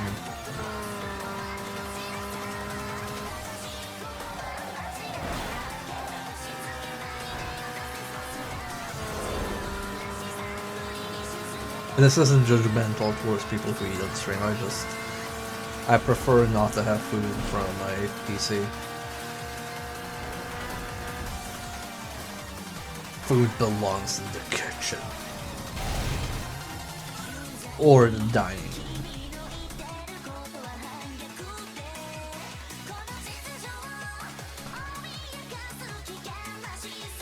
If you want to be king of the sprints, you better be able to make quick decisions. You miss a turn here and you're as good as done.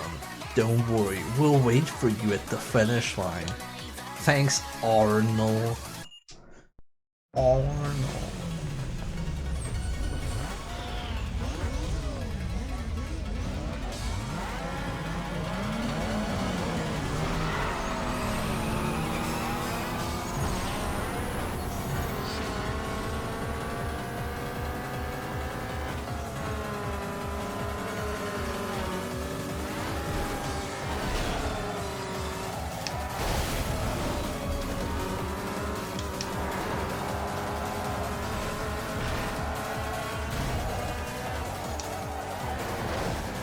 That's like shit, Arnold.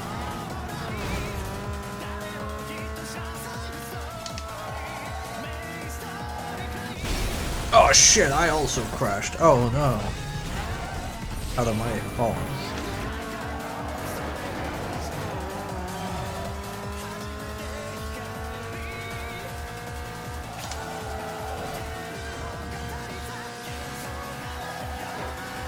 No, we have, at work we have a kitchen, so I always eat there.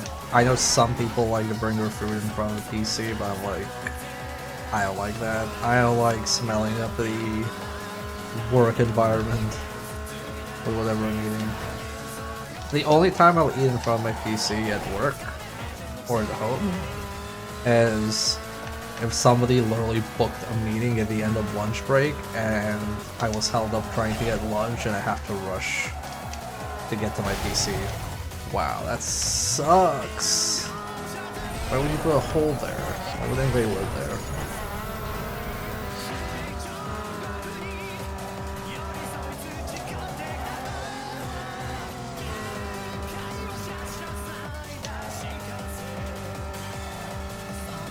Yeah, Sweden has this concept of a fika, which they always like to talk about when somebody like comes to Sweden. So fika is basically a coffee break with pastries, and legally by Swedish law you're allowed to take a fika and nobody can stop you. Like if you go like, oh, I'm going to grab my fika, it's like, oh wait, I want to talk about something work related. No, I'm sorry, I'm going to grab my fika now. I had 5 meetings back to back, you can't stop me. And they legally can. fecal. No, fika. F-I-K-A. Please. It's like go fika yourself.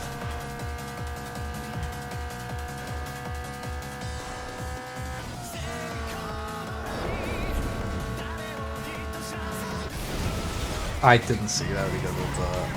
Oh fuck. Oh piss. Oh shit. Oh, really? At the end is gonna happen now? Fuck. I didn't see that car because of the the fucking slope.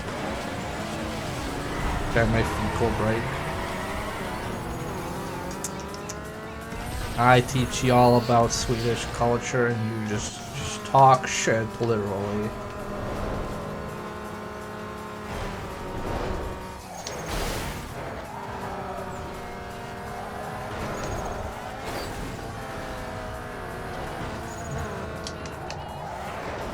I think the perfect way for me to, speaking of fecal breaks, the perfect way for me to not work at a place is if they go like, oh yeah, you know, you have 15 minutes of bathroom breaks per day, or something like that, and like make sure to check in and check out when you go to the bathroom. Like if you do that kind of time tracking, I'm just like, I don't give a fuck, dude. I don't care how much you're paying me.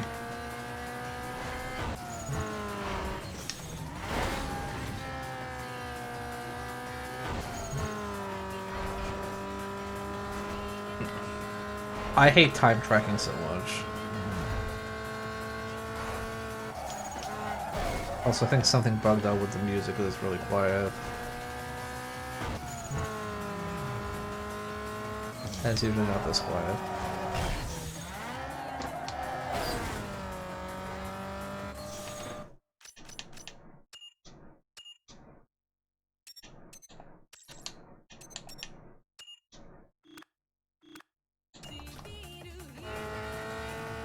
Yeah, something just bugged out.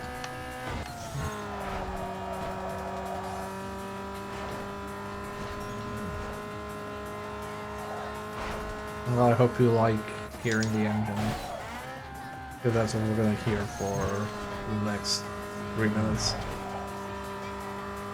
If it doesn't fix itself when we load back in, I'm gonna reload the game.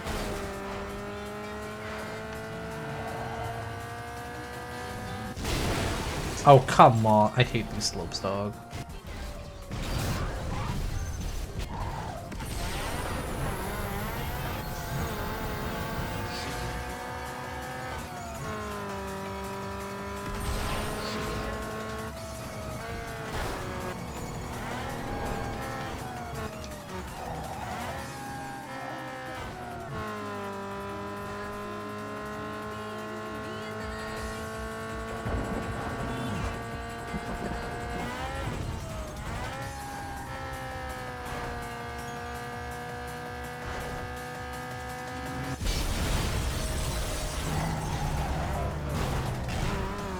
Always the guy kicked me in the nuts. Kicked my ass literally into gear.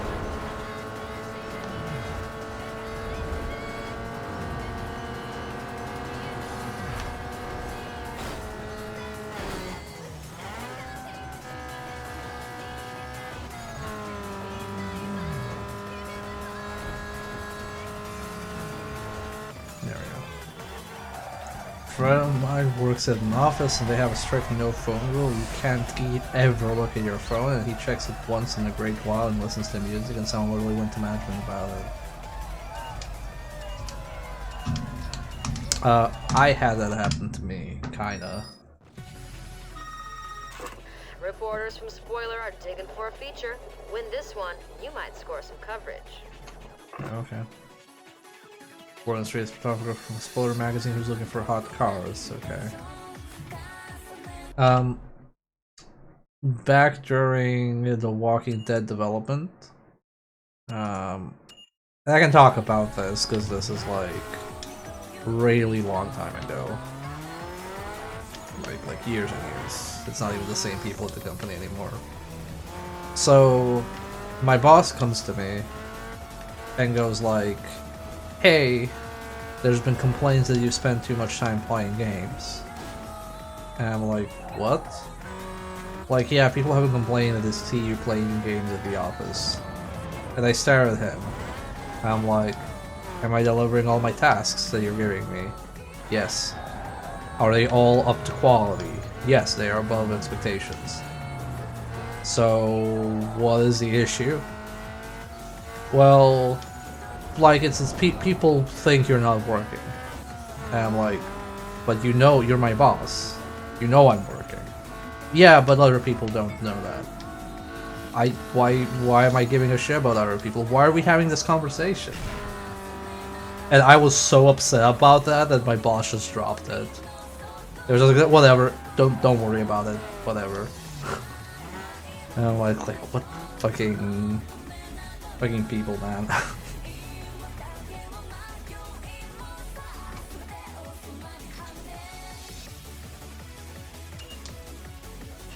Teacher's pet. It's not even that. It was more like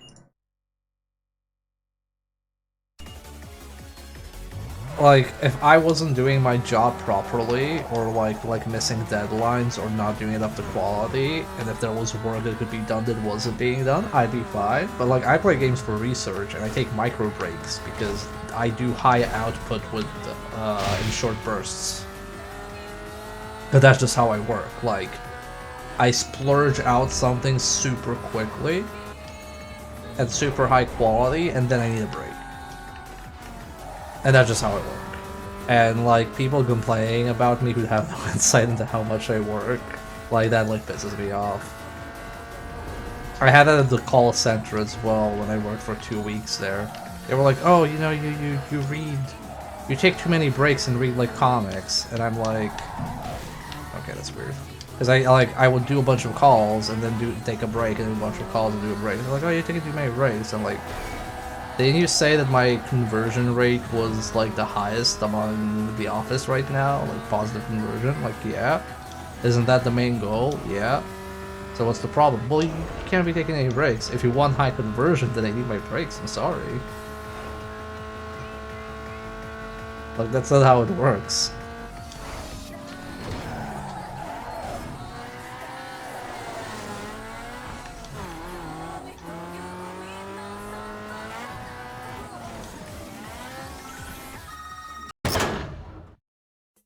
Spoiler, tuning, manufacturer shootout. They bring the toys, we try to break him. The sticky stuff.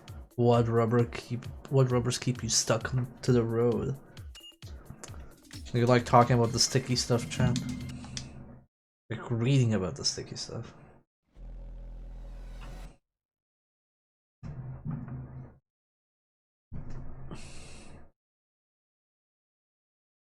Yeah, I thought it was funny too.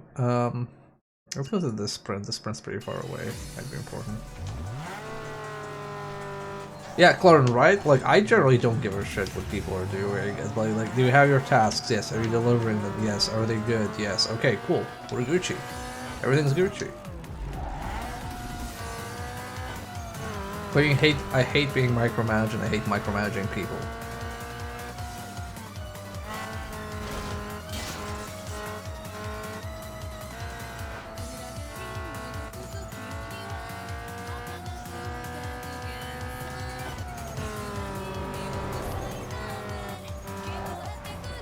Spoiler-free cover, nice one, Ox.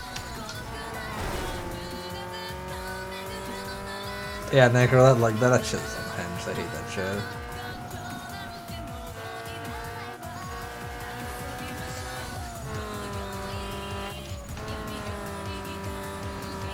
I'm glad the music is fixed at least.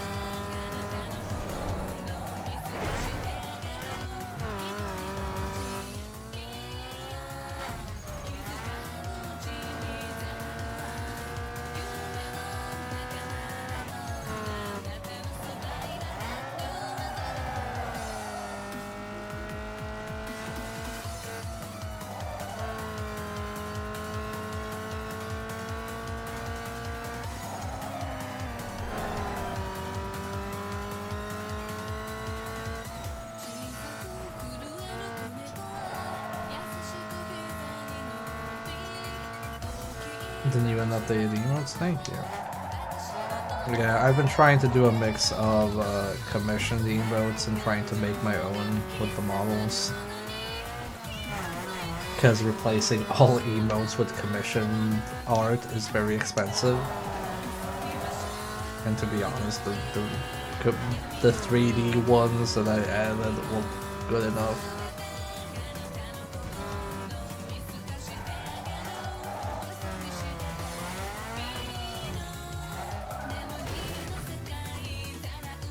Sprint rules for this one. Since what you drive is the equivalent of an old lady's walker, you may just want to hang over your bank now. Okay, Lee.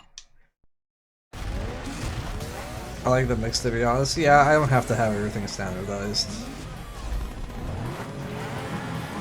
Some stuff is raw, some stuff is 3D. I'm not made of money. I've already put more money in this channel than most streamers who are partnered and have an actual full income.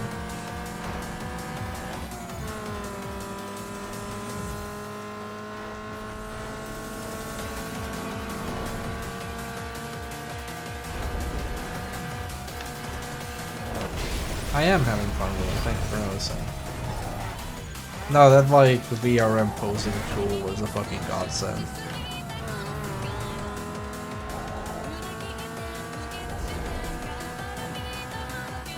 Best software investment for streaming I've had.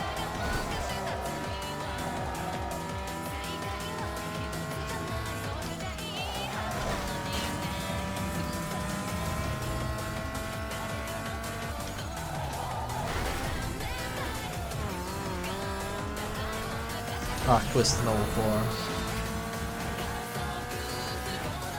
Twisted Metal is one of those franchises where the hardcore fans are very specific about what they like and don't like and what's a real Twisted Metal and what isn't. Also, that franchise has had the weirdest fucking reboots.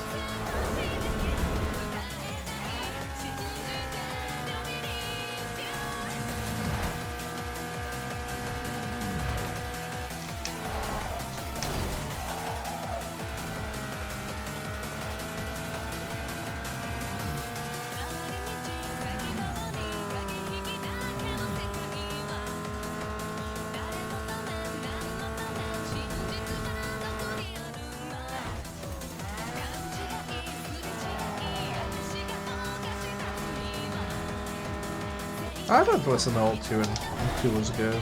4 was also pretty good.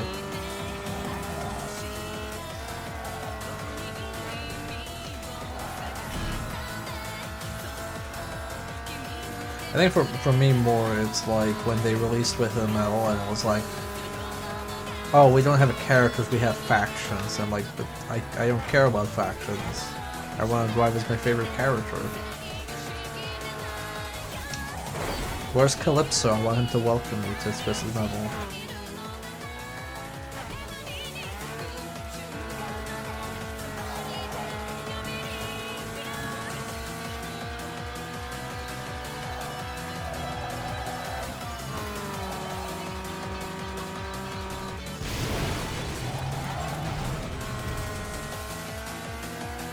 I think we'll enjoy the factions. I mean, it's just very weird, right? It's like playing, like if they came up with a new Street Fighter and you don't play characters, you pick whether you're playing a Shadow Fighter, I don't know, an Interpol officer, and I don't know what else, what other factions are in Street Fighter.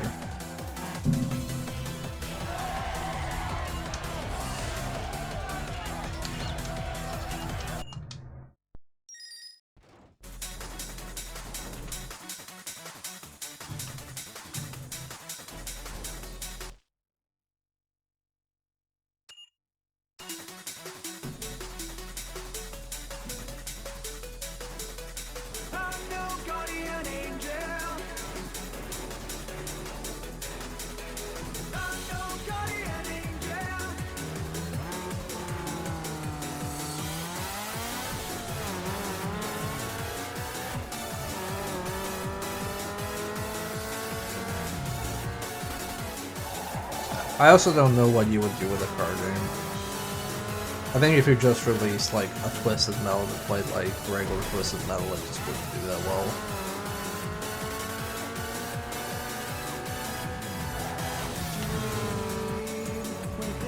Heck, I'd like to know what people want to do with arena FPS. That genre is also kind of dead.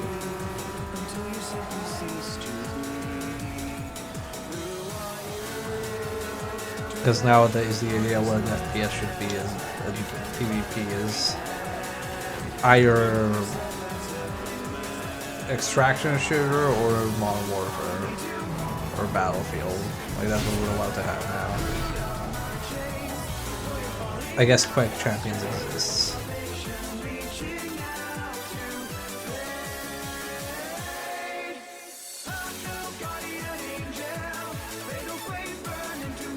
Must be here for a reason. That's to lose. Get ready to get bent by the street X. A map will be fired your way. Try not to get run down. Okay, Jamie. I like to imagine that was Jamie from Megas XLR. Very slappable face.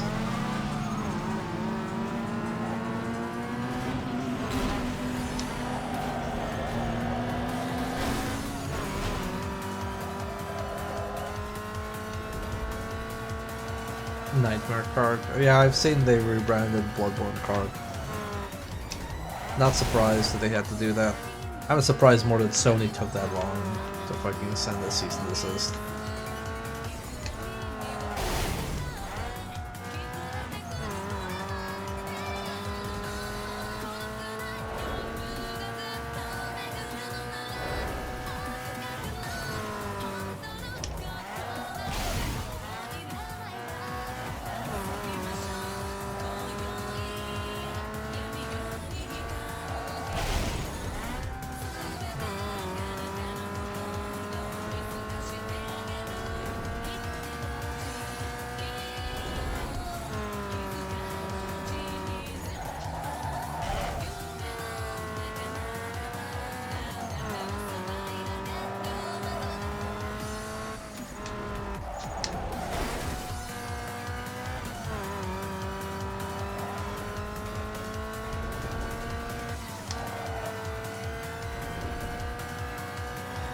Yeah.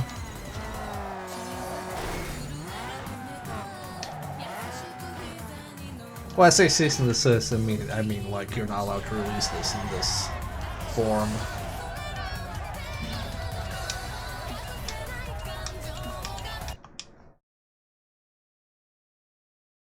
I don't think they want the bad press from something like that. Better than it could have been, to be honest. I don't know if Sony has that big of a track record with fan games, because I don't think they get that many fan games. They mostly get pirates, drive their ire.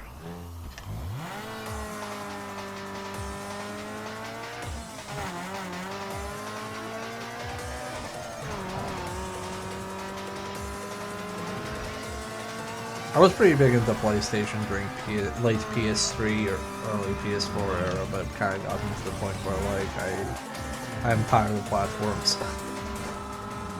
Yo, dog. Word on the wire is that there's some action brewing at the Hotel Plaza. I haven't been able to pinpoint the exact location, but you should be able to find them without much problem. It should be some easy pickings, so I thought you might want in. Good luck. I'm out of here.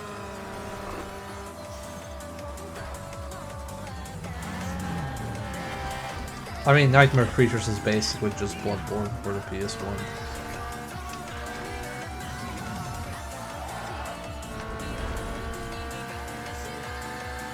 Maybe Sony were worried that because everybody keeps waiting. Oh, what's this? I think we use that phrase. I think maybe they were worried that people will be like, oh hey, finally a Bloodborne release, finally Bloodborne remastered for PC, and it turns out it's like, oh actually it's not. It's actually a Bloodborne card.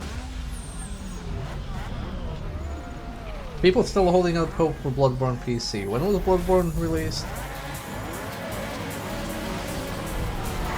Bloodborne was like before I moved to Sweden. 2013? It's been 11 years. People are still like, when's Bloodborne PC? I'm like, it's been 11 years. It's not coming out. If it comes out on PC, it's gonna be a remastered version. 2015, 9 years? Okay.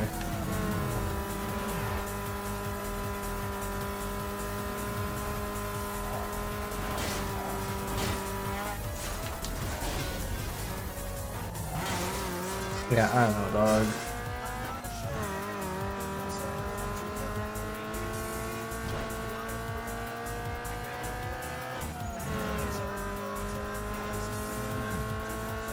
Foolish for not releasing it on PC.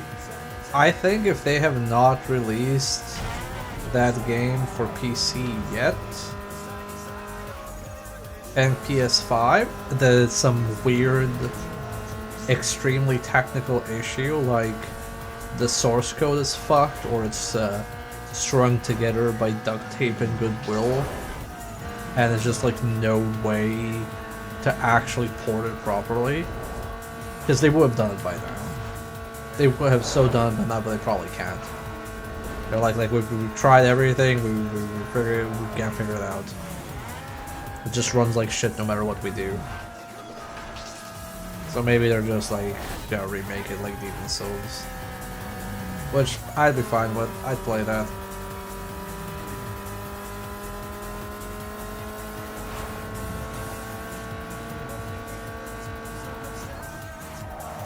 I mean, that's just my theory. A game theory. Oh god, I'm crashing. No, I deserve that for making a game theory reference, I'm sorry.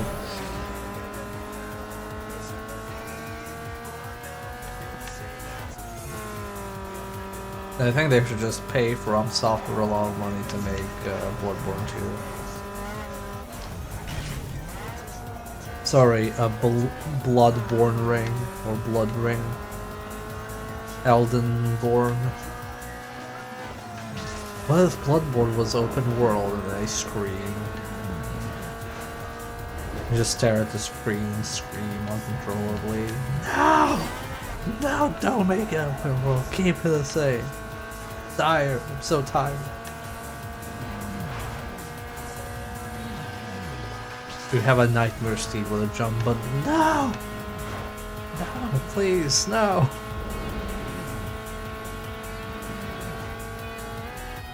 All the characters have similar sounding names and start on B. I'm like, no, please don't. Just give me Bloodborne 2.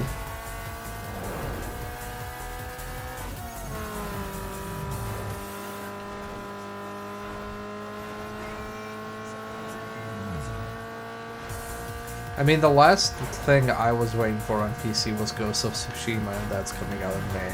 So I can't wait to buy that at full price and pay it for 2 hours and go like, oh, actually, I don't like this.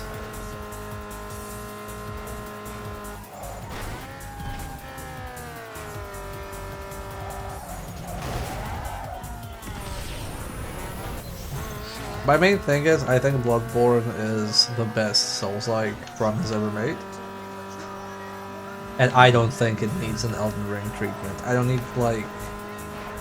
I don't want what Elden Ring is to Dark Souls, I want that to Bloodborne. I just want Bloodborne. Just do a new city, make it cool, make the cool level design, maybe consider putting in Estus Flask, I think it would be nice, just saying. And make it not 30 fucking FPS, and then we're golden. We're just golden. Just send me to Barnum. We're done with Yharnam, send me to Barnum.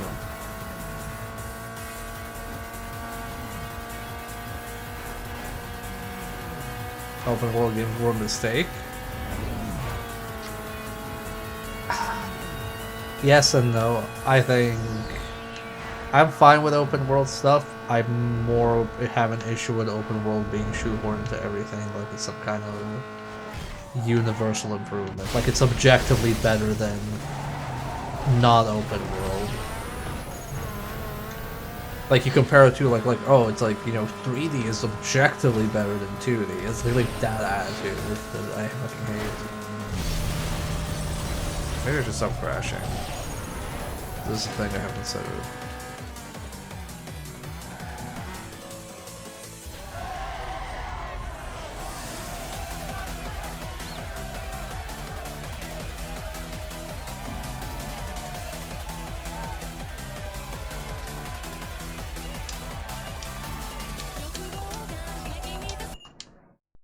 This game is good, but after you completed it, there's no reason to play again. No replay value. Negative Steam review. That's how I feel about open world.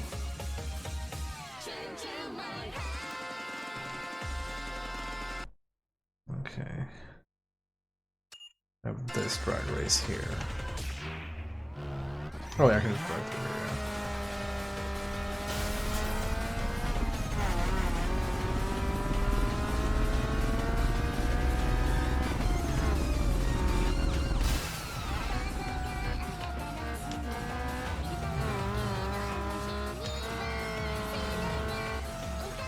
Is 80 hours of entertainment for 20 bucks really worth your money?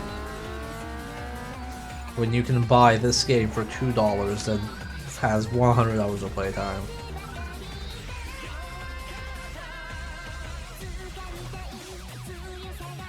Alright, what do we have here? Another sucker ready to hand over his quid in some serious drag. Right on, boys. Step right up and get in line. Okay, Michael.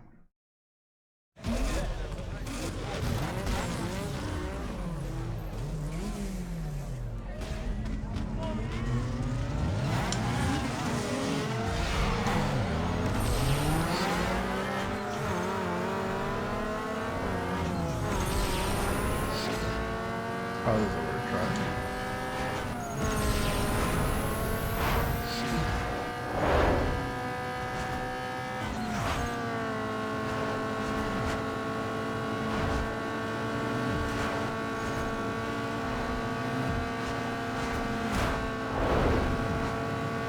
How far does this go? Okay, that's how far it goes, okay.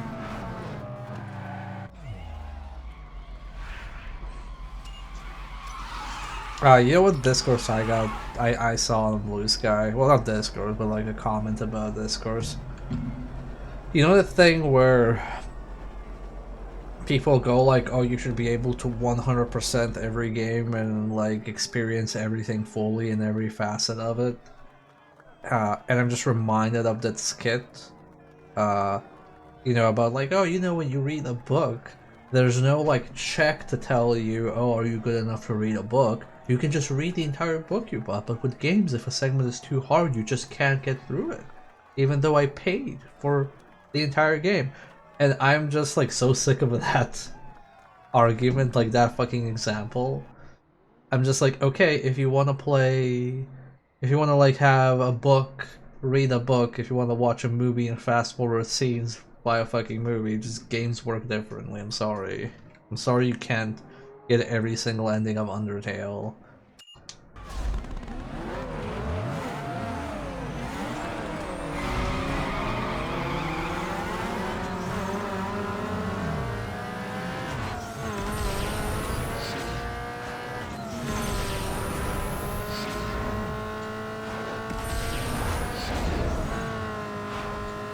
Basically, people thinking like every game should be for them specifically, fully and completely.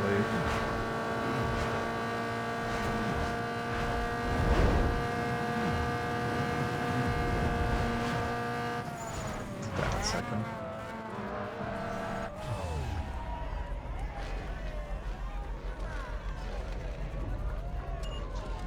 No, you're just playing games. I feel like people need to play games more on the games term, rather than some like, oh, universal abstract value of this is how games should work.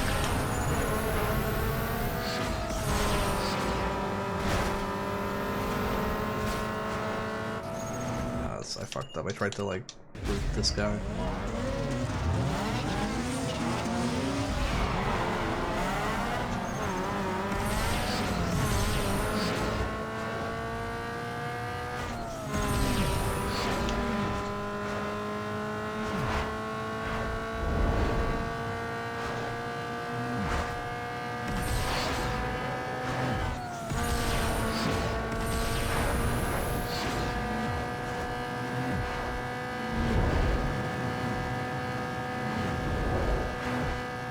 That was pretty good.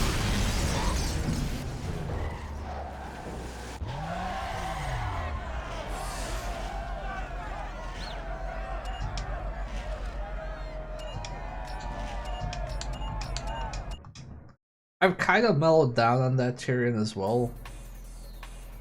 Because if it's something arbitrary, like, oh, you have choice A and B at the end, and you do choice A, and then the game auto-saves, and you can't reload to do B, yeah, it's kind of assholish, and that's like playing your game for one choice. But if the game has a bunch of choices during the playthrough, and they lock you out of specific content in the game, like, that's fine. Like, do you one choice or do you not one choices in the game? So people will be like, oh, well, no, I need to be able to do all of these things. Or like, oh, I need to be able to beat every single hidden boss and get every single loot drop in the game and shit like that. Or I need to be able to play on every single difficulty in the game. It's like, I don't know, man. Like, I can give you a book that you paid for, and that you'll be too dumb to understand that book. Are you gonna complain about that? You can read the individual words, but you're too stupid to understand. So what's the point? And it's just like this constant like, oh, you know, games should be more like books, games should be more like movies, unless it doesn't actually benefit me, then I don't want them to be like books or like movies.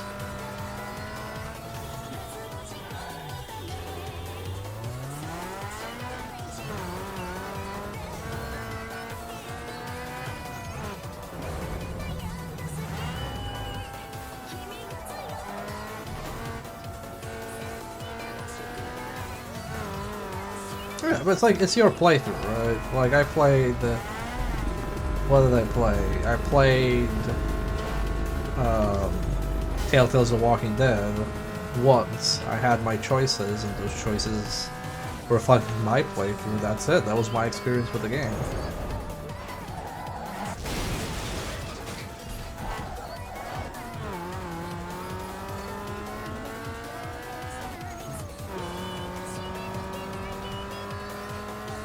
But I don't know, it's like this weird discourse of every game needs to be homogenized and every game needs to be for everybody. And I'm not talking about like accessibility stuff. I think you should have good accessibility options in your game, but I don't think you should make a game for everybody. Like, you kind of believe in the old adage that like, if you make a game for everybody, you're making a game for nobody.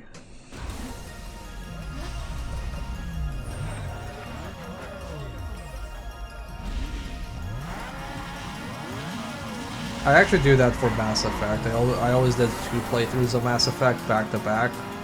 One with Renegade and one with Paragon Shepherd, and I even did like... I think I did Paragon Male Shepherd and female Renegade Shepherd, because I just wanted to have different playthroughs, and I enjoyed them both. We had a different variety to them.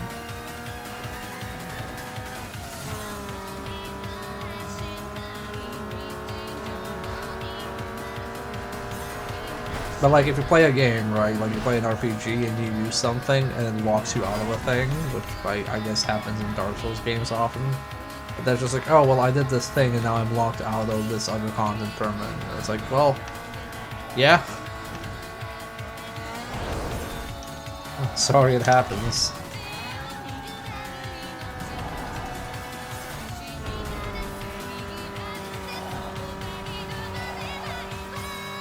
Sometimes it's shit. Like, sometimes I don't even like it when it happens, but it's like, that's kind of how the game works.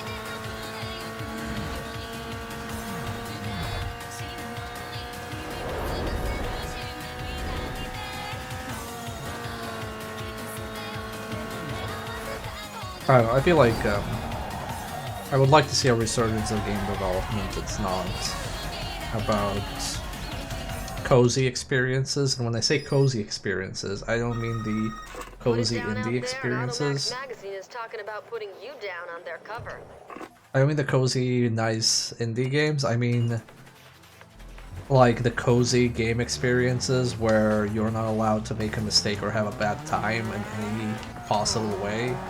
Like, we have to make sure that 100% of your time is always satisfactory, because we don't want you just going to another game.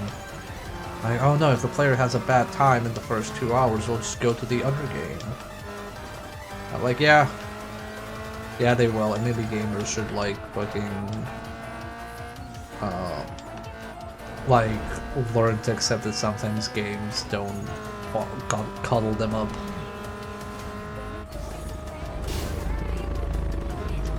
I think like only From Software is allowed to make those kind of games at the moment. If anybody else does, then it's like bad game design. But if like From Software smacks you over the cheeks, then it's fine.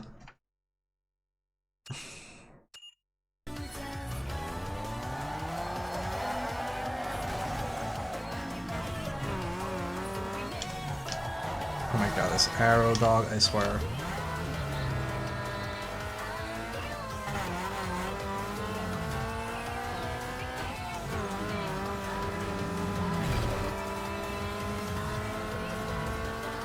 But that's my thing. I've been ranting on this channel and these streams for a while now how I hate commodification of everything in games.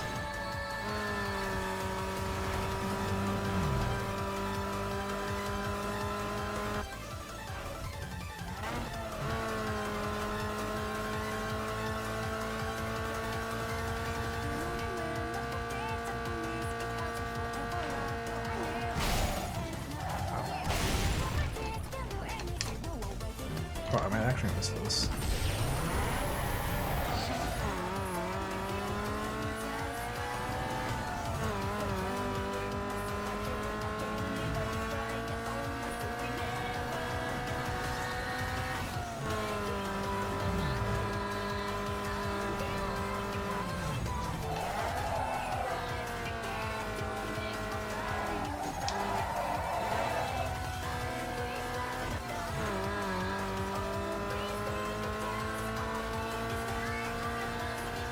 Will they make it?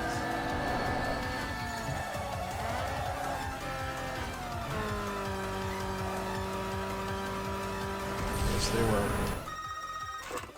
Your run must have been good enough for the boys at Automax magazine, because you just made the cover.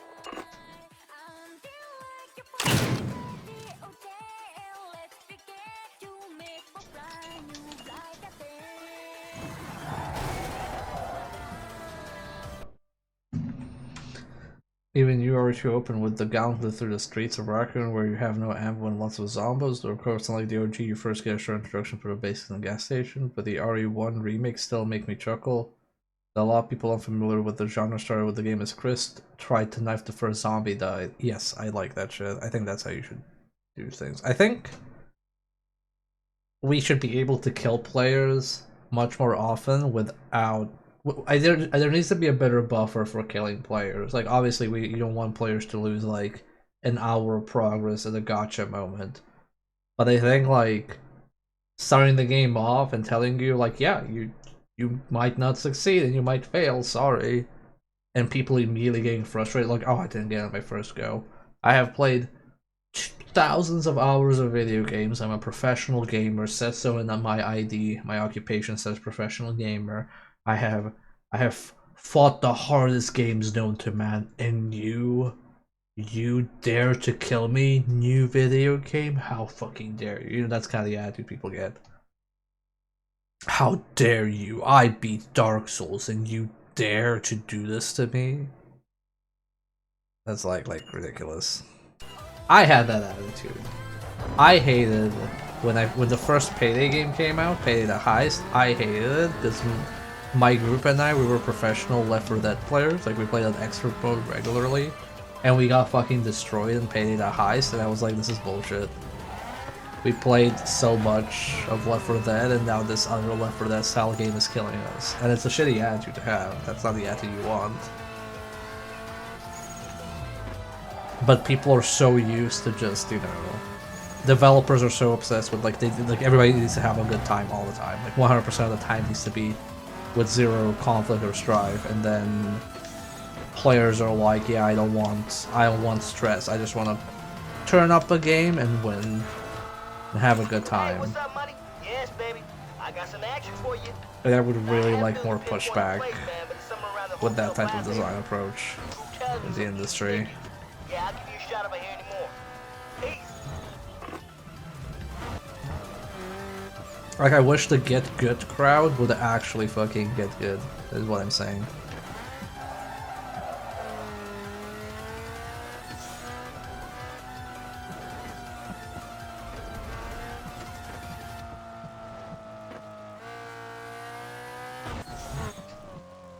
But like that's it with getting over it. Like you sign up for an experience, right? That's like, yeah, you're gonna lose a ton of progress. Like I played Baton Brutal, and it's like, yeah, I'll miss a jump and lose progress. It's also like trial and error gameplay. People are like, oh, I used to be like this. I used to think that every game you should be able to beat on your first go, because that's fair. But sometimes it's like, how do you teach the player that the fire is hot? Well, you let them touch the fire. That's how you teach them that the fire is hot and bad.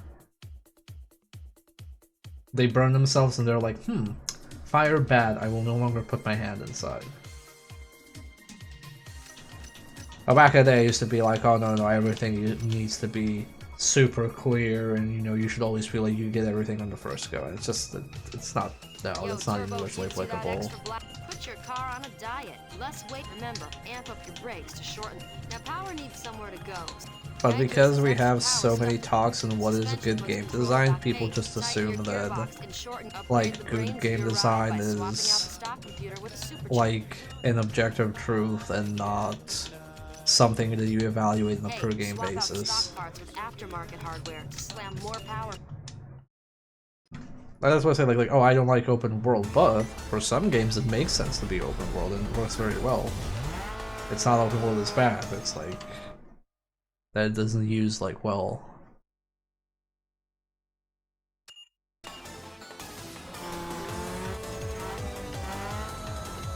I agree, there is bad trial and error.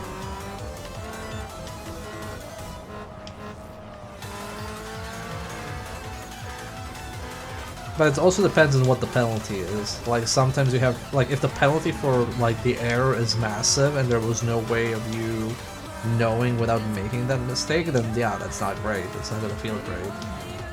But, like, the first zombie example in Resident Evil Remake, if you die to the first zombie, that's like, what, 5 minutes? Like, you literally just started the game.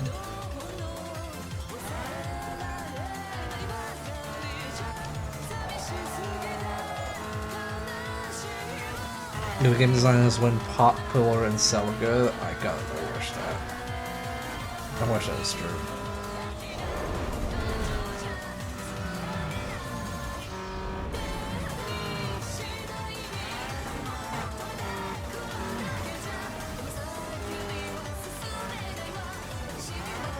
The good game design is when a popular game sells a lot, has the same energy as that Batman quote, if you're so smart and why aren't you rich?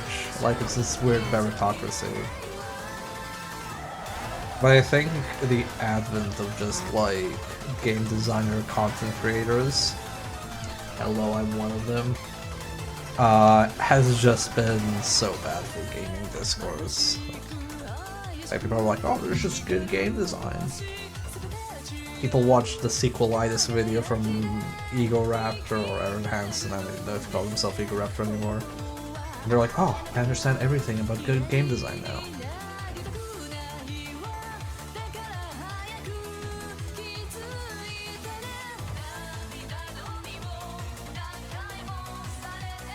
Yeah, it all depends. I don't like the trial and error in Limbo. I think like in a lot of cases it feels, not a lot of cases, but in some cases it feels bad. And I don't like the trial and error of Super Meat Boy's second boss because it feels out of place compared to the rest of the game. Sequelitis were good videos? That's the thing. It can be a good video, but a lot of the takeaways can be bad for people. That's what it's not like... It's not like... It's kind of like how Game Maker's Toolkit has a lot of very good videos, but a lot of people's takeaways from those videos are, like, not used properly.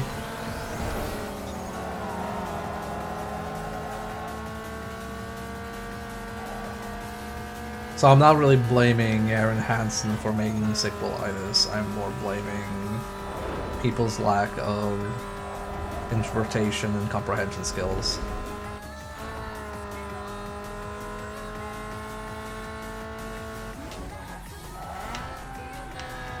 Yeah, man, I want tank controls, fixed camera angles, and horror games back. Resident Evil 4 was great, but like some of the stuff was lost in the process, and I kind of don't like the attitude of, oh, old school survival horror is bad and outdated. Yeah, Crow Country looks cool. I like Crow Country. I also like that I posted 3 suggestions in the Crow Country Steam suggestions thread, and the dev basically told me they're not doing any of them except one, which I'm like, good, yeah, don't listen to me, fuck me. You should be like that. You should be like, oh, this player asked for this, well, I want this, so fuck you, player, you're not getting it. Like, the good, thank you. You should say no to me. That's what a developer should do.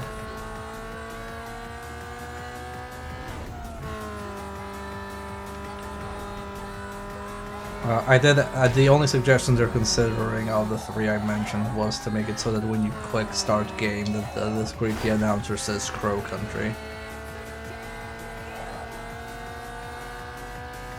No, they did not take the kick idea. They did not take the kick idea because they basically said it's my design decision that you need to use ammo to open boxes, and they didn't want. And they said I'm not taking the idea of enemies triggering bear traps, because then they'll always go into bear traps, and by the way, Resident Evil 4 doesn't let them activate bear traps either, which I kind of disagree with that reasoning, but it's their game, they can do whatever the fuck they want, I don't care. Like, it's literally like their right. I would rather them go, I don't want this because I don't want this for the game, than telling me I'm wrong for wanting something. I think that's like just a better response.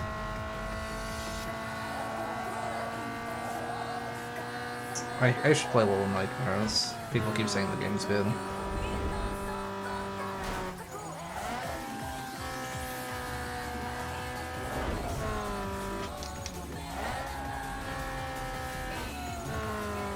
But yeah, for those wondering, my suggestions for Crow Country was because you have containers that can contain ammo and healing and shit. I'm probably gonna lose.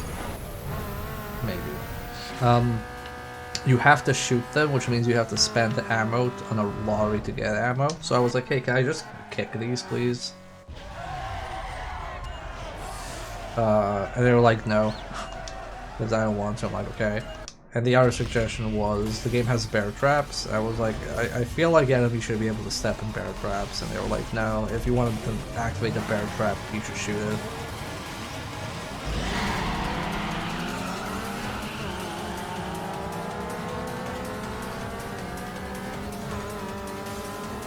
Currently playing Trimmer 1 to 3. I'd like to see that approach come back. Yeah. I think there's a lot you can do to build on top of tank controls for your game, but the problem is, I think the general gaming attitude is, oh, that's outdated. We had that movement because it was bad, but now we know better, so we're not going to do something bad. I'm like, I don't agree. I think you can... It's not like a evolutionary dead end for game controls.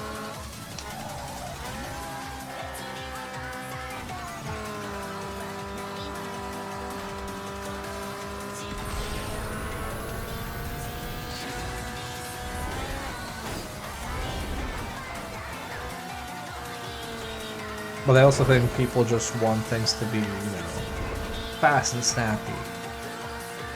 Smooth combat, smooth movement, jumps, kick, roll, cinematic moments, everything explodes. Give me my endorphin rush. Yeah. And then you'd like, here's like a slower paced game, and it's just like, oh, this is so like clunky, this is so slow, so passive.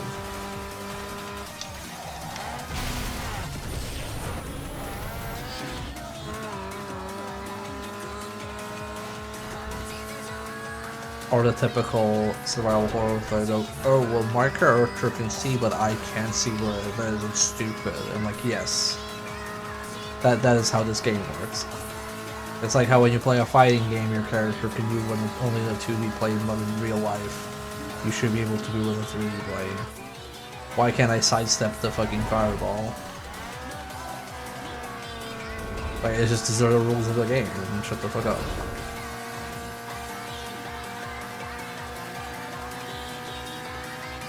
Yeah, I need to get Death Stranding's director's cut, but I just want to experience it, to see how it feels. Because I like just walking and exploring in games, I think it's nice.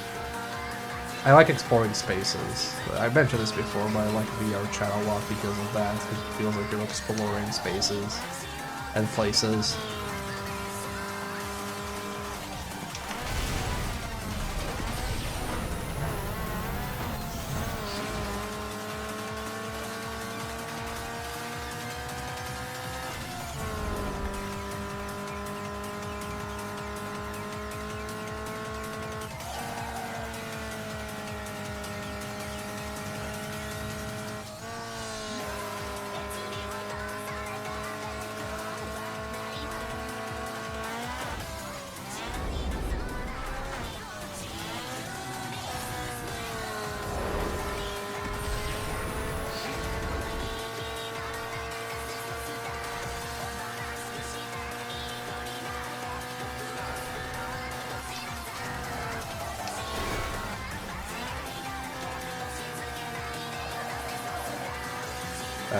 Kojima living his fucking best life. Famous friends, critically acclaimed, can make walking simulators without the scrutiny of making a walking simulator. He can do whatever he wants. It's kind of like how Yoko Taro can now just like do whatever. He made Nier, finally, Nier Automata, it's critically acclaimed. Now he has carte blanche to write weird stories and put 2B in weird situations.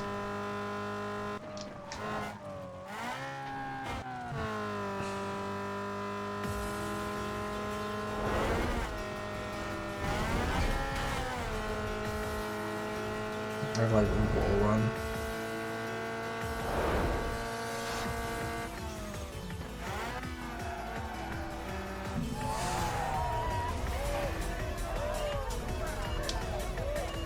Okay, one.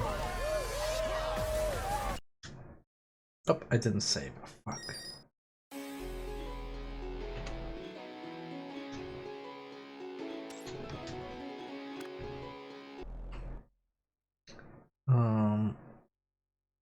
What other races are there?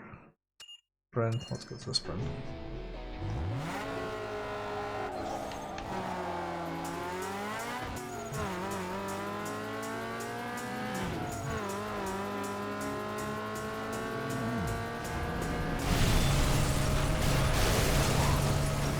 Every time I crash, I'm gonna blame it on me reading chat.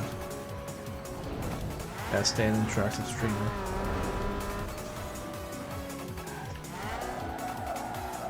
Oh, where is this?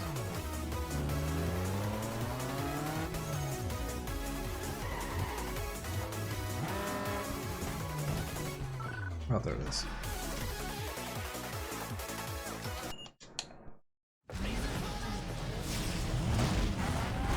I like how by the end of a Need for Speed stream, I'm just kind of like tired of reading people's shit in game. Like, how can you smack talking me? Whatever, let's race.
Oh god. Oh no. I died, Chad. I'm dead. Okay, I respawned.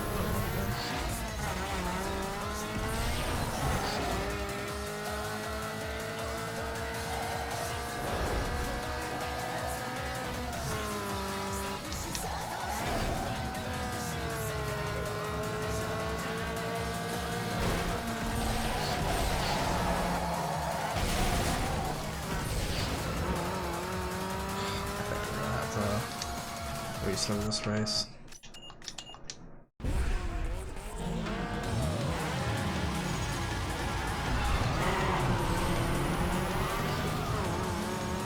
Tacos.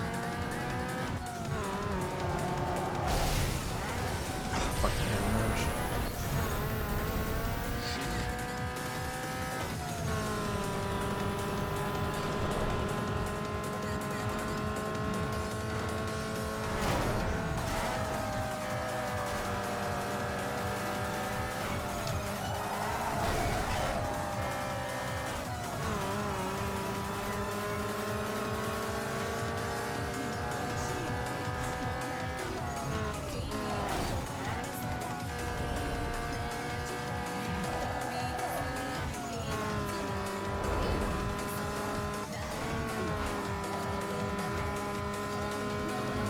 Yeah, there's a lot of like exploration games now that are really good, or like exploration games with very light mechanics, like the weird, depressing future one where you photograph things. I can't remember its name. It has like a Japanese name or something. I fucked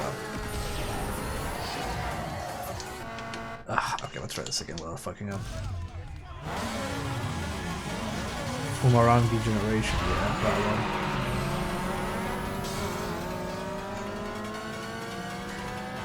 I definitely think interior words. Can you post that Clarendon that link and just found on Steam thread on the Discord? It's in the images of the channel if you want to check that out. I definitely feel like if anybody ever gets like a VR headset, like a Quest 2, or heck even desktop version. Oh, I have it wishlisted? Okay, never mind. I have 200 games in my wish list. I guess that's an excuse to kid. But I think if you want to just explore spaces, you should really consider just booting up VR chat for free, even in desktop mode, and just make private versions of worlds and go into them and just explore stuff, because I think it's fascinating. Because those spaces are not meant, like, not made with the intent to be, like, played. They're made with the intent to be a space, so it has a bit of a different feeling than playing an exploration game that I think is... it's very novel.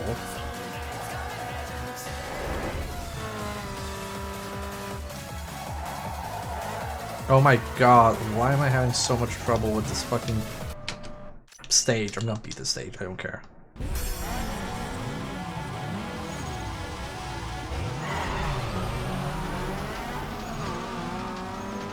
I think my favorite part is just the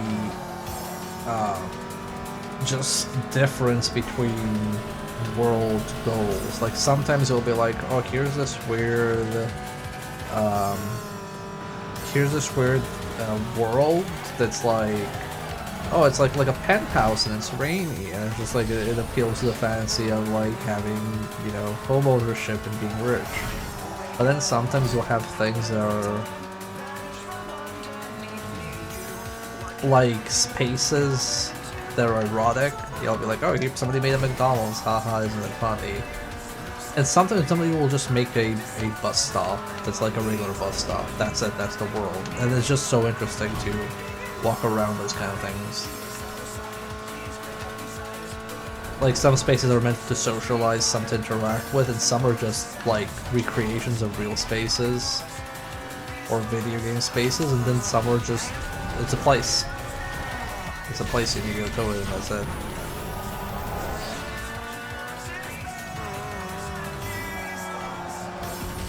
Okay, I have had it with these dudes. I can finish in this race.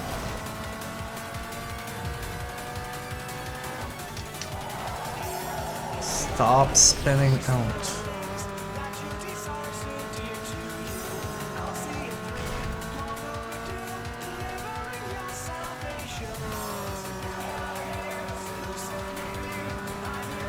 There we go, home free.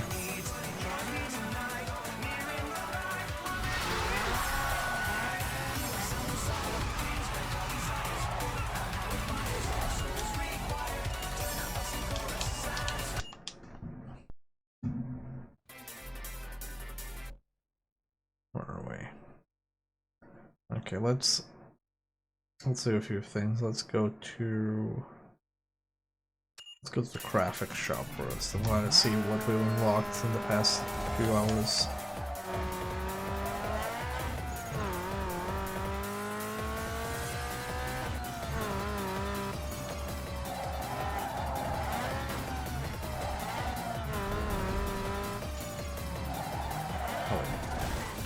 Oh, there's a body shop here. I'm gonna use that as well.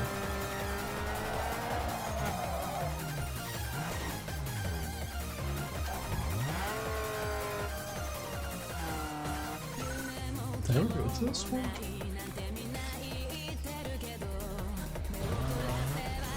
Horse and Hotel. If your car's not fast, it better be cool. This is where you can add some style to your ride with these specialty parts. Okay, we haven't used spoilers, so I need to get that. Scarab, Dynamo, Mach 5, Nightmare, Groundmaster. I like Groundmaster. Okay, nothing in here. Okay, we have new roof scoops.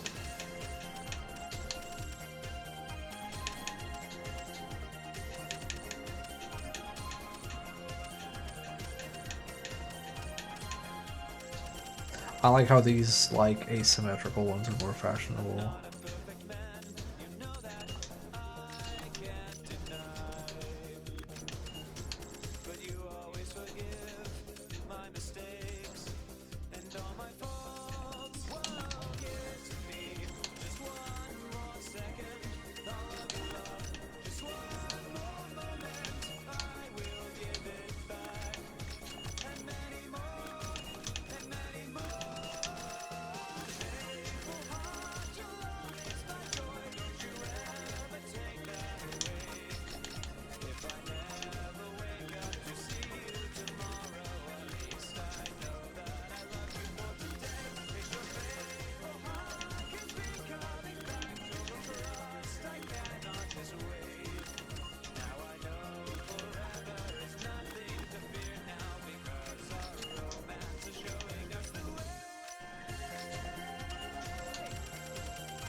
Liberator.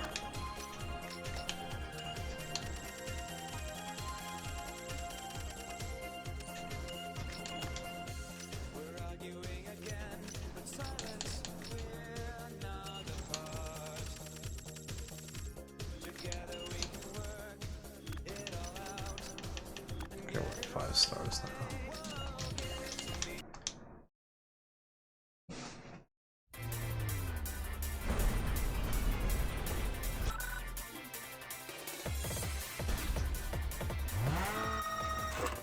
Modified to the Max Entertainment is out tonight looking for footage for their next video.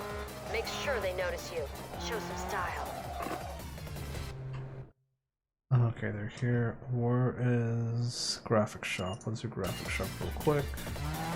See if there's any new colors, like shaders and shit.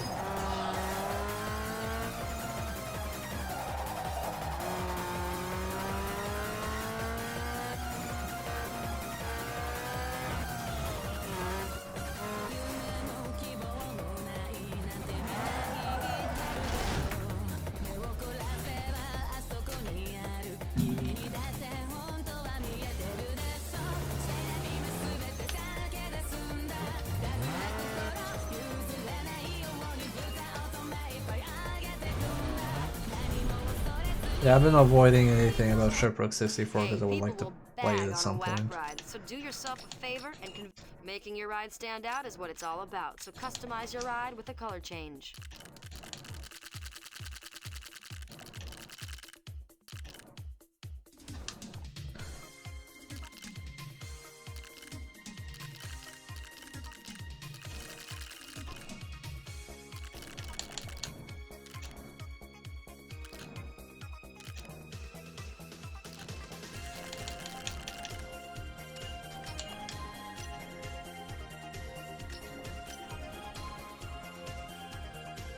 Okay, I have to recolor these separately.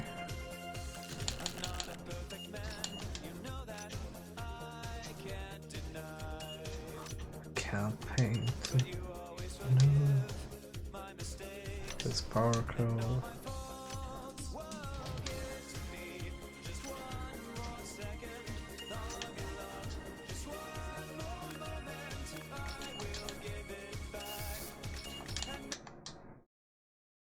Actually, we didn't check.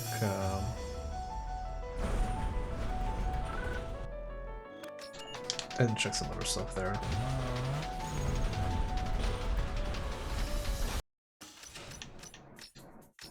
Vinyl does what Vinyl, paint not can't. So vinyls, choose your vinyl. flavor and slap it on to stand out and be noticed.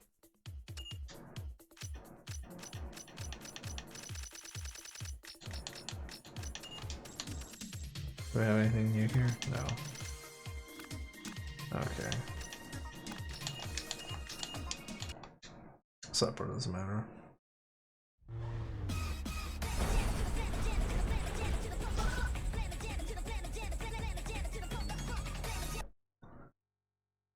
And then performance shop, graphic shop, car specialties shop. I'll check that as well because it also has laying out. Because basically the loop here is win races, unlock parts, make your car look nicer, unlock new things to race in and so on.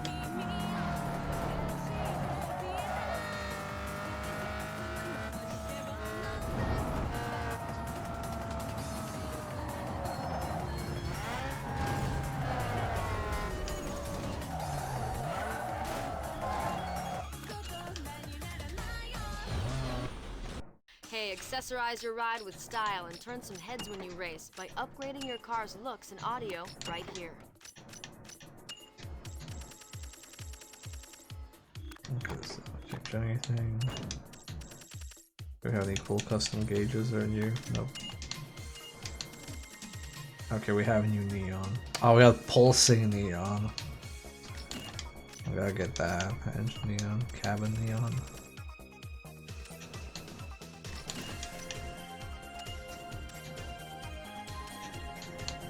Cabin neon style _2, sure. Okay, got full lights.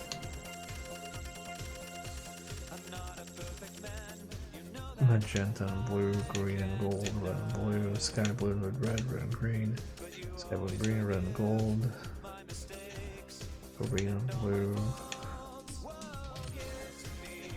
maroon.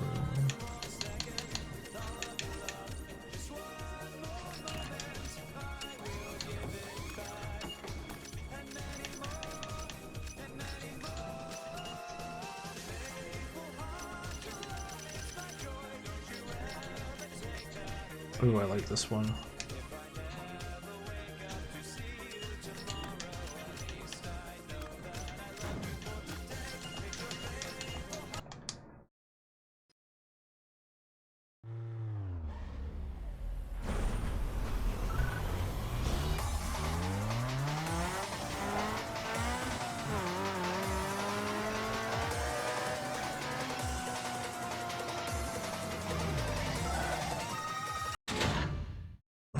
Just here, okay. Laying down a patch into your living room. Grinding some teeth with the top of the heat.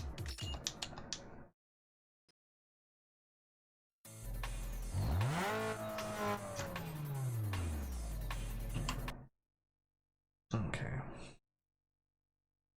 Let's do 1, 2, 3, 4, 5, 6, 7, 8, 9, 10, 11. Let's do another underground racing league.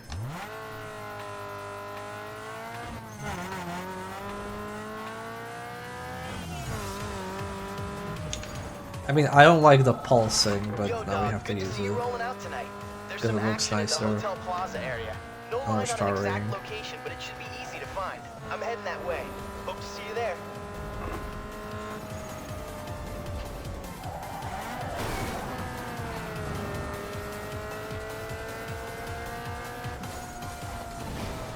Hey, rejects. I'm just in time for the tail end of the stream. Doing one more race. Let's start this.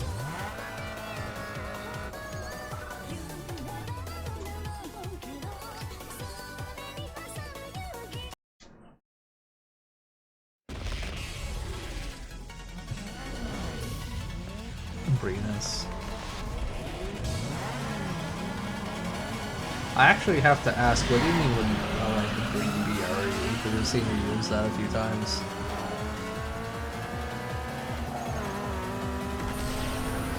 Okay, this dude won't get off of these. Oh, okay. Sorry, I get it now. Thank you.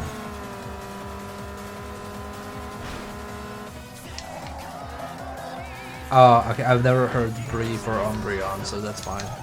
No, it's fine, I don't mind, I just didn't get it.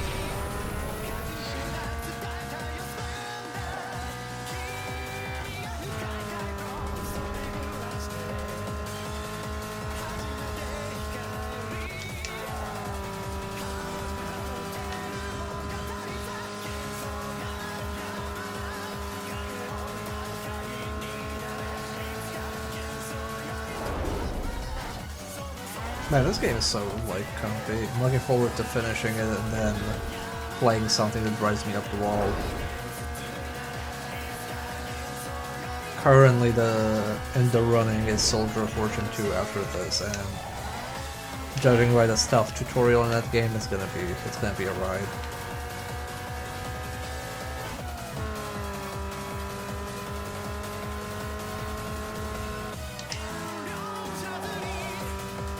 Can you even stream Soldier of Fortune 2? Yeah, you can. Why wouldn't you? It's not adult only. No, Twitch doesn't care about that motherboard. Twitch only cares that it's not a porn game. If it's a non-porn game with some porn elements or, nudity, then you just have to get it over with and not make a big deal out of it, I believe is the correct term. It's the Witcher rule. Because before it used to be like, oh, no nudity at all. And then The Witcher was like, by the way, we have a sex scene, and Twitch was like, fuck. We can't prevent people from playing The Witcher, we need to update our rules now. So it's been updated to if there is a lewd scene in a video game that you have purchased, just don't focus on it and like move on to it, unless the actual focus of the game are lewd scenes. But the gore, I don't think gore is ever a problem.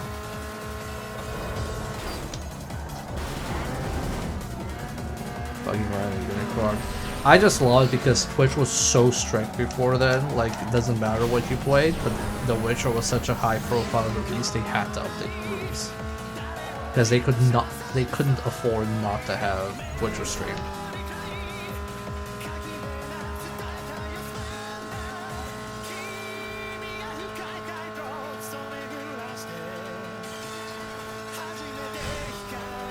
Truly, when he talks, yeah.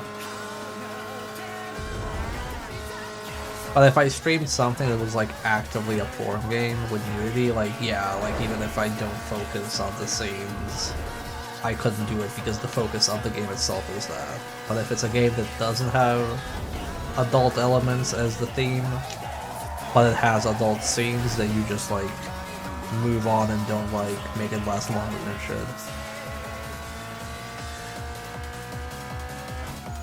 Well, as far as violence and gore goes, I mean, considering people have been freely streaming Fear and Hunger, I am pretty sure the bar has been raised that I can stream anything made before the 2010s and I'll be fine. Rating streams? I have toyed about streaming as a joke the safe for work, not safe for work furry games. But I'm too much of a coward to do that. You know, the games are obviously kink bait, but they don't actually have pornographic elements, so it's fine. But nah, I ain't gonna do that. No, none of you are getting Tribal Hunter, I'm sorry. Or changed, or whatever. Next race.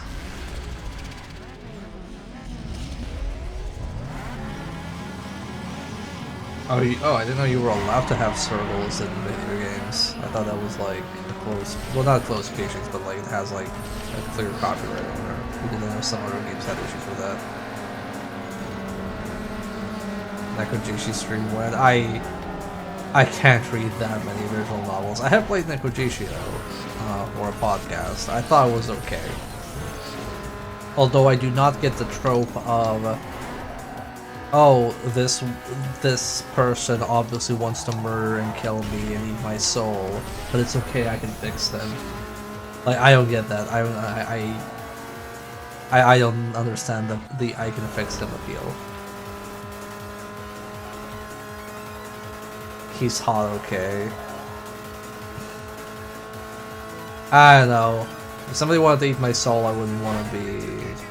I wouldn't care how hot they were.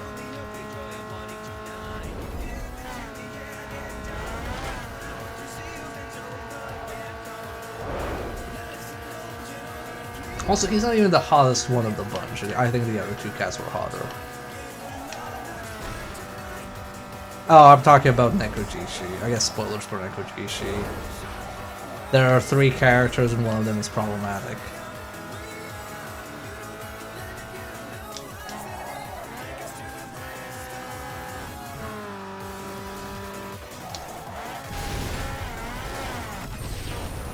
No, that's fine.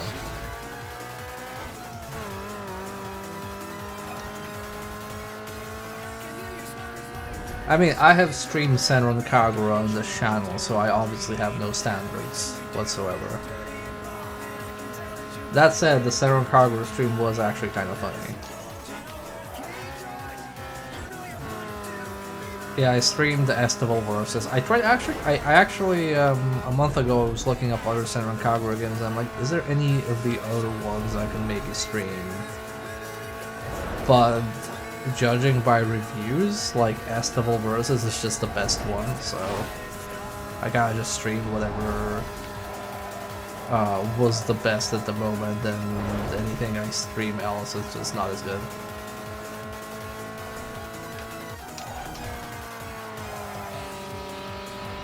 Senran Kagura is a very dumb game. So, the thing with Senran Kagura is...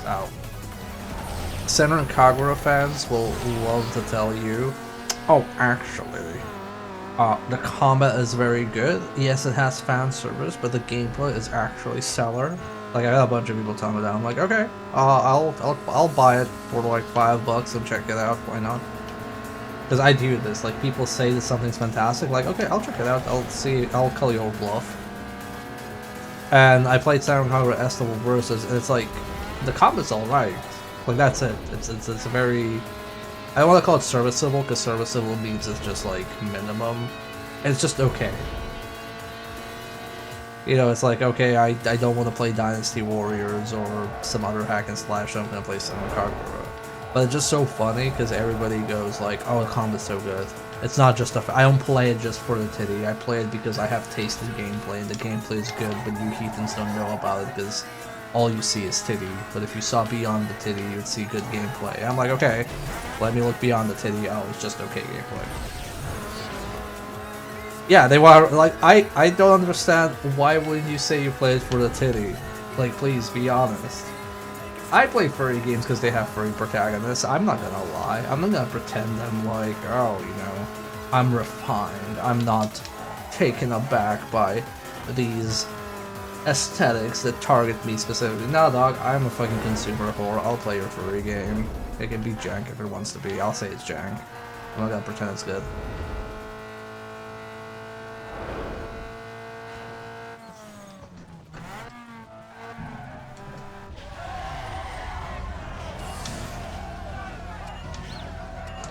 B1. A winner is me. Let's check out which cars we've unlocked. I will totally play a game because it has a furry in it. If your fighting game has a furry character, I will buy the fighting game, I will play the furry character, and I will then realize I actually hate their playstyle and play some other character instead. But I will buy the game, and I will try the furry character once.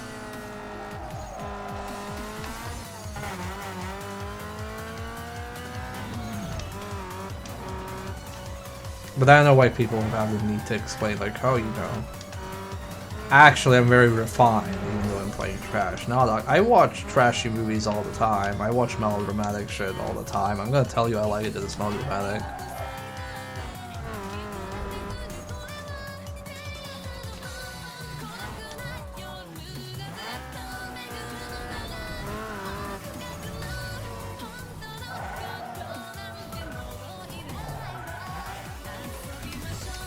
I love melodrama so much. Donut, whenever you and I talk about melodrama and fucking TV shows or movies or anime, it's like, ah, finally somebody who gets it.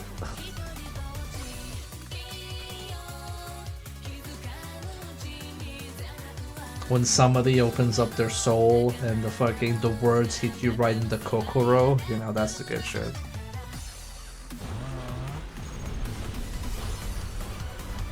That one scene in Yakuza 7, which I'm not gonna spoil the scene context, but when Ichiban goes, when they tell them like, oh yeah, you thought this person was your friend, but they actually betrayed you, ha ha ha.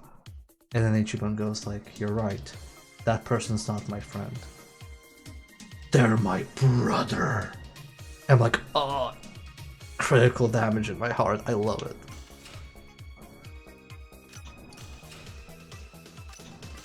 That's the good shit. That's what I live for. And then people will be like, oh, that's so hammy. And I'm like, yeah, well then fucking make me a fucking ham sandwich because I'm here for it.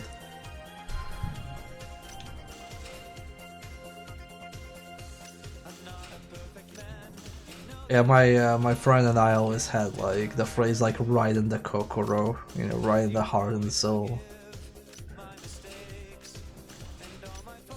We have any cool new cars. We unlocked like 4 or 5 of them. Ah, it's a TT. Speaking of the titty, here's the Audi TT.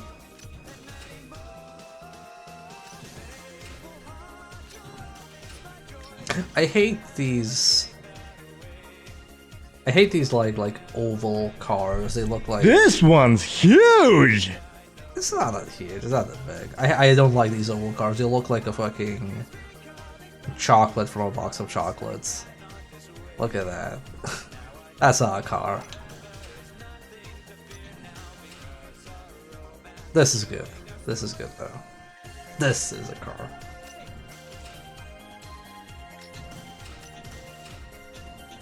Okay, so these are like the best ones we've had so far. I mean, I assume this one's fucking fast as fuck, but I don't have car slots, I think.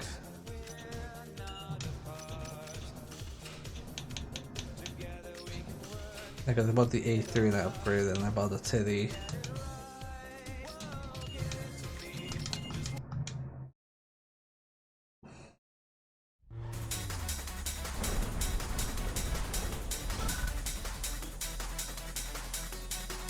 Okay, let me just survey the land.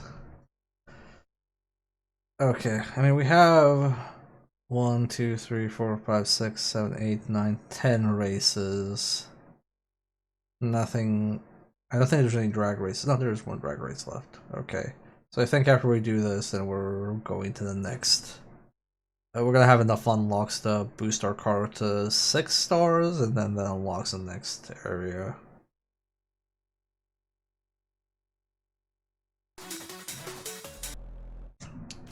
So let's quit the big menu.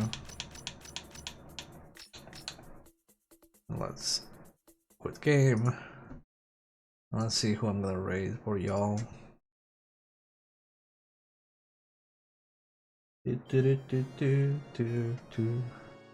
Actually, I shouldn't be doing that. There's already music in the background. Who's streaming? Who's streaming? You know what? Friends of the channel are streaming. Okay. This is a perfect time for an ad break, I see. Thank you, Twitch. I love you. Okay. I hope that people can see this. Well, anyway, if you enjoyed the show, first off, thank you for watching. I appreciate that. It was a lovely time. If you enjoyed the show, I would appreciate a follow. If you already follow the channel, thank you. You're lovely. There's also a Discord server you can join. Link is in the chat. You can also follow me on Blue Sky if that is your sort of thing. I'm gonna send you all to friends of the channel, Max and Chachi, who are playing Mario Galaxy, so go say hello to them. They're a cool bunch. And I will see you all on Friday for more Need for Speed.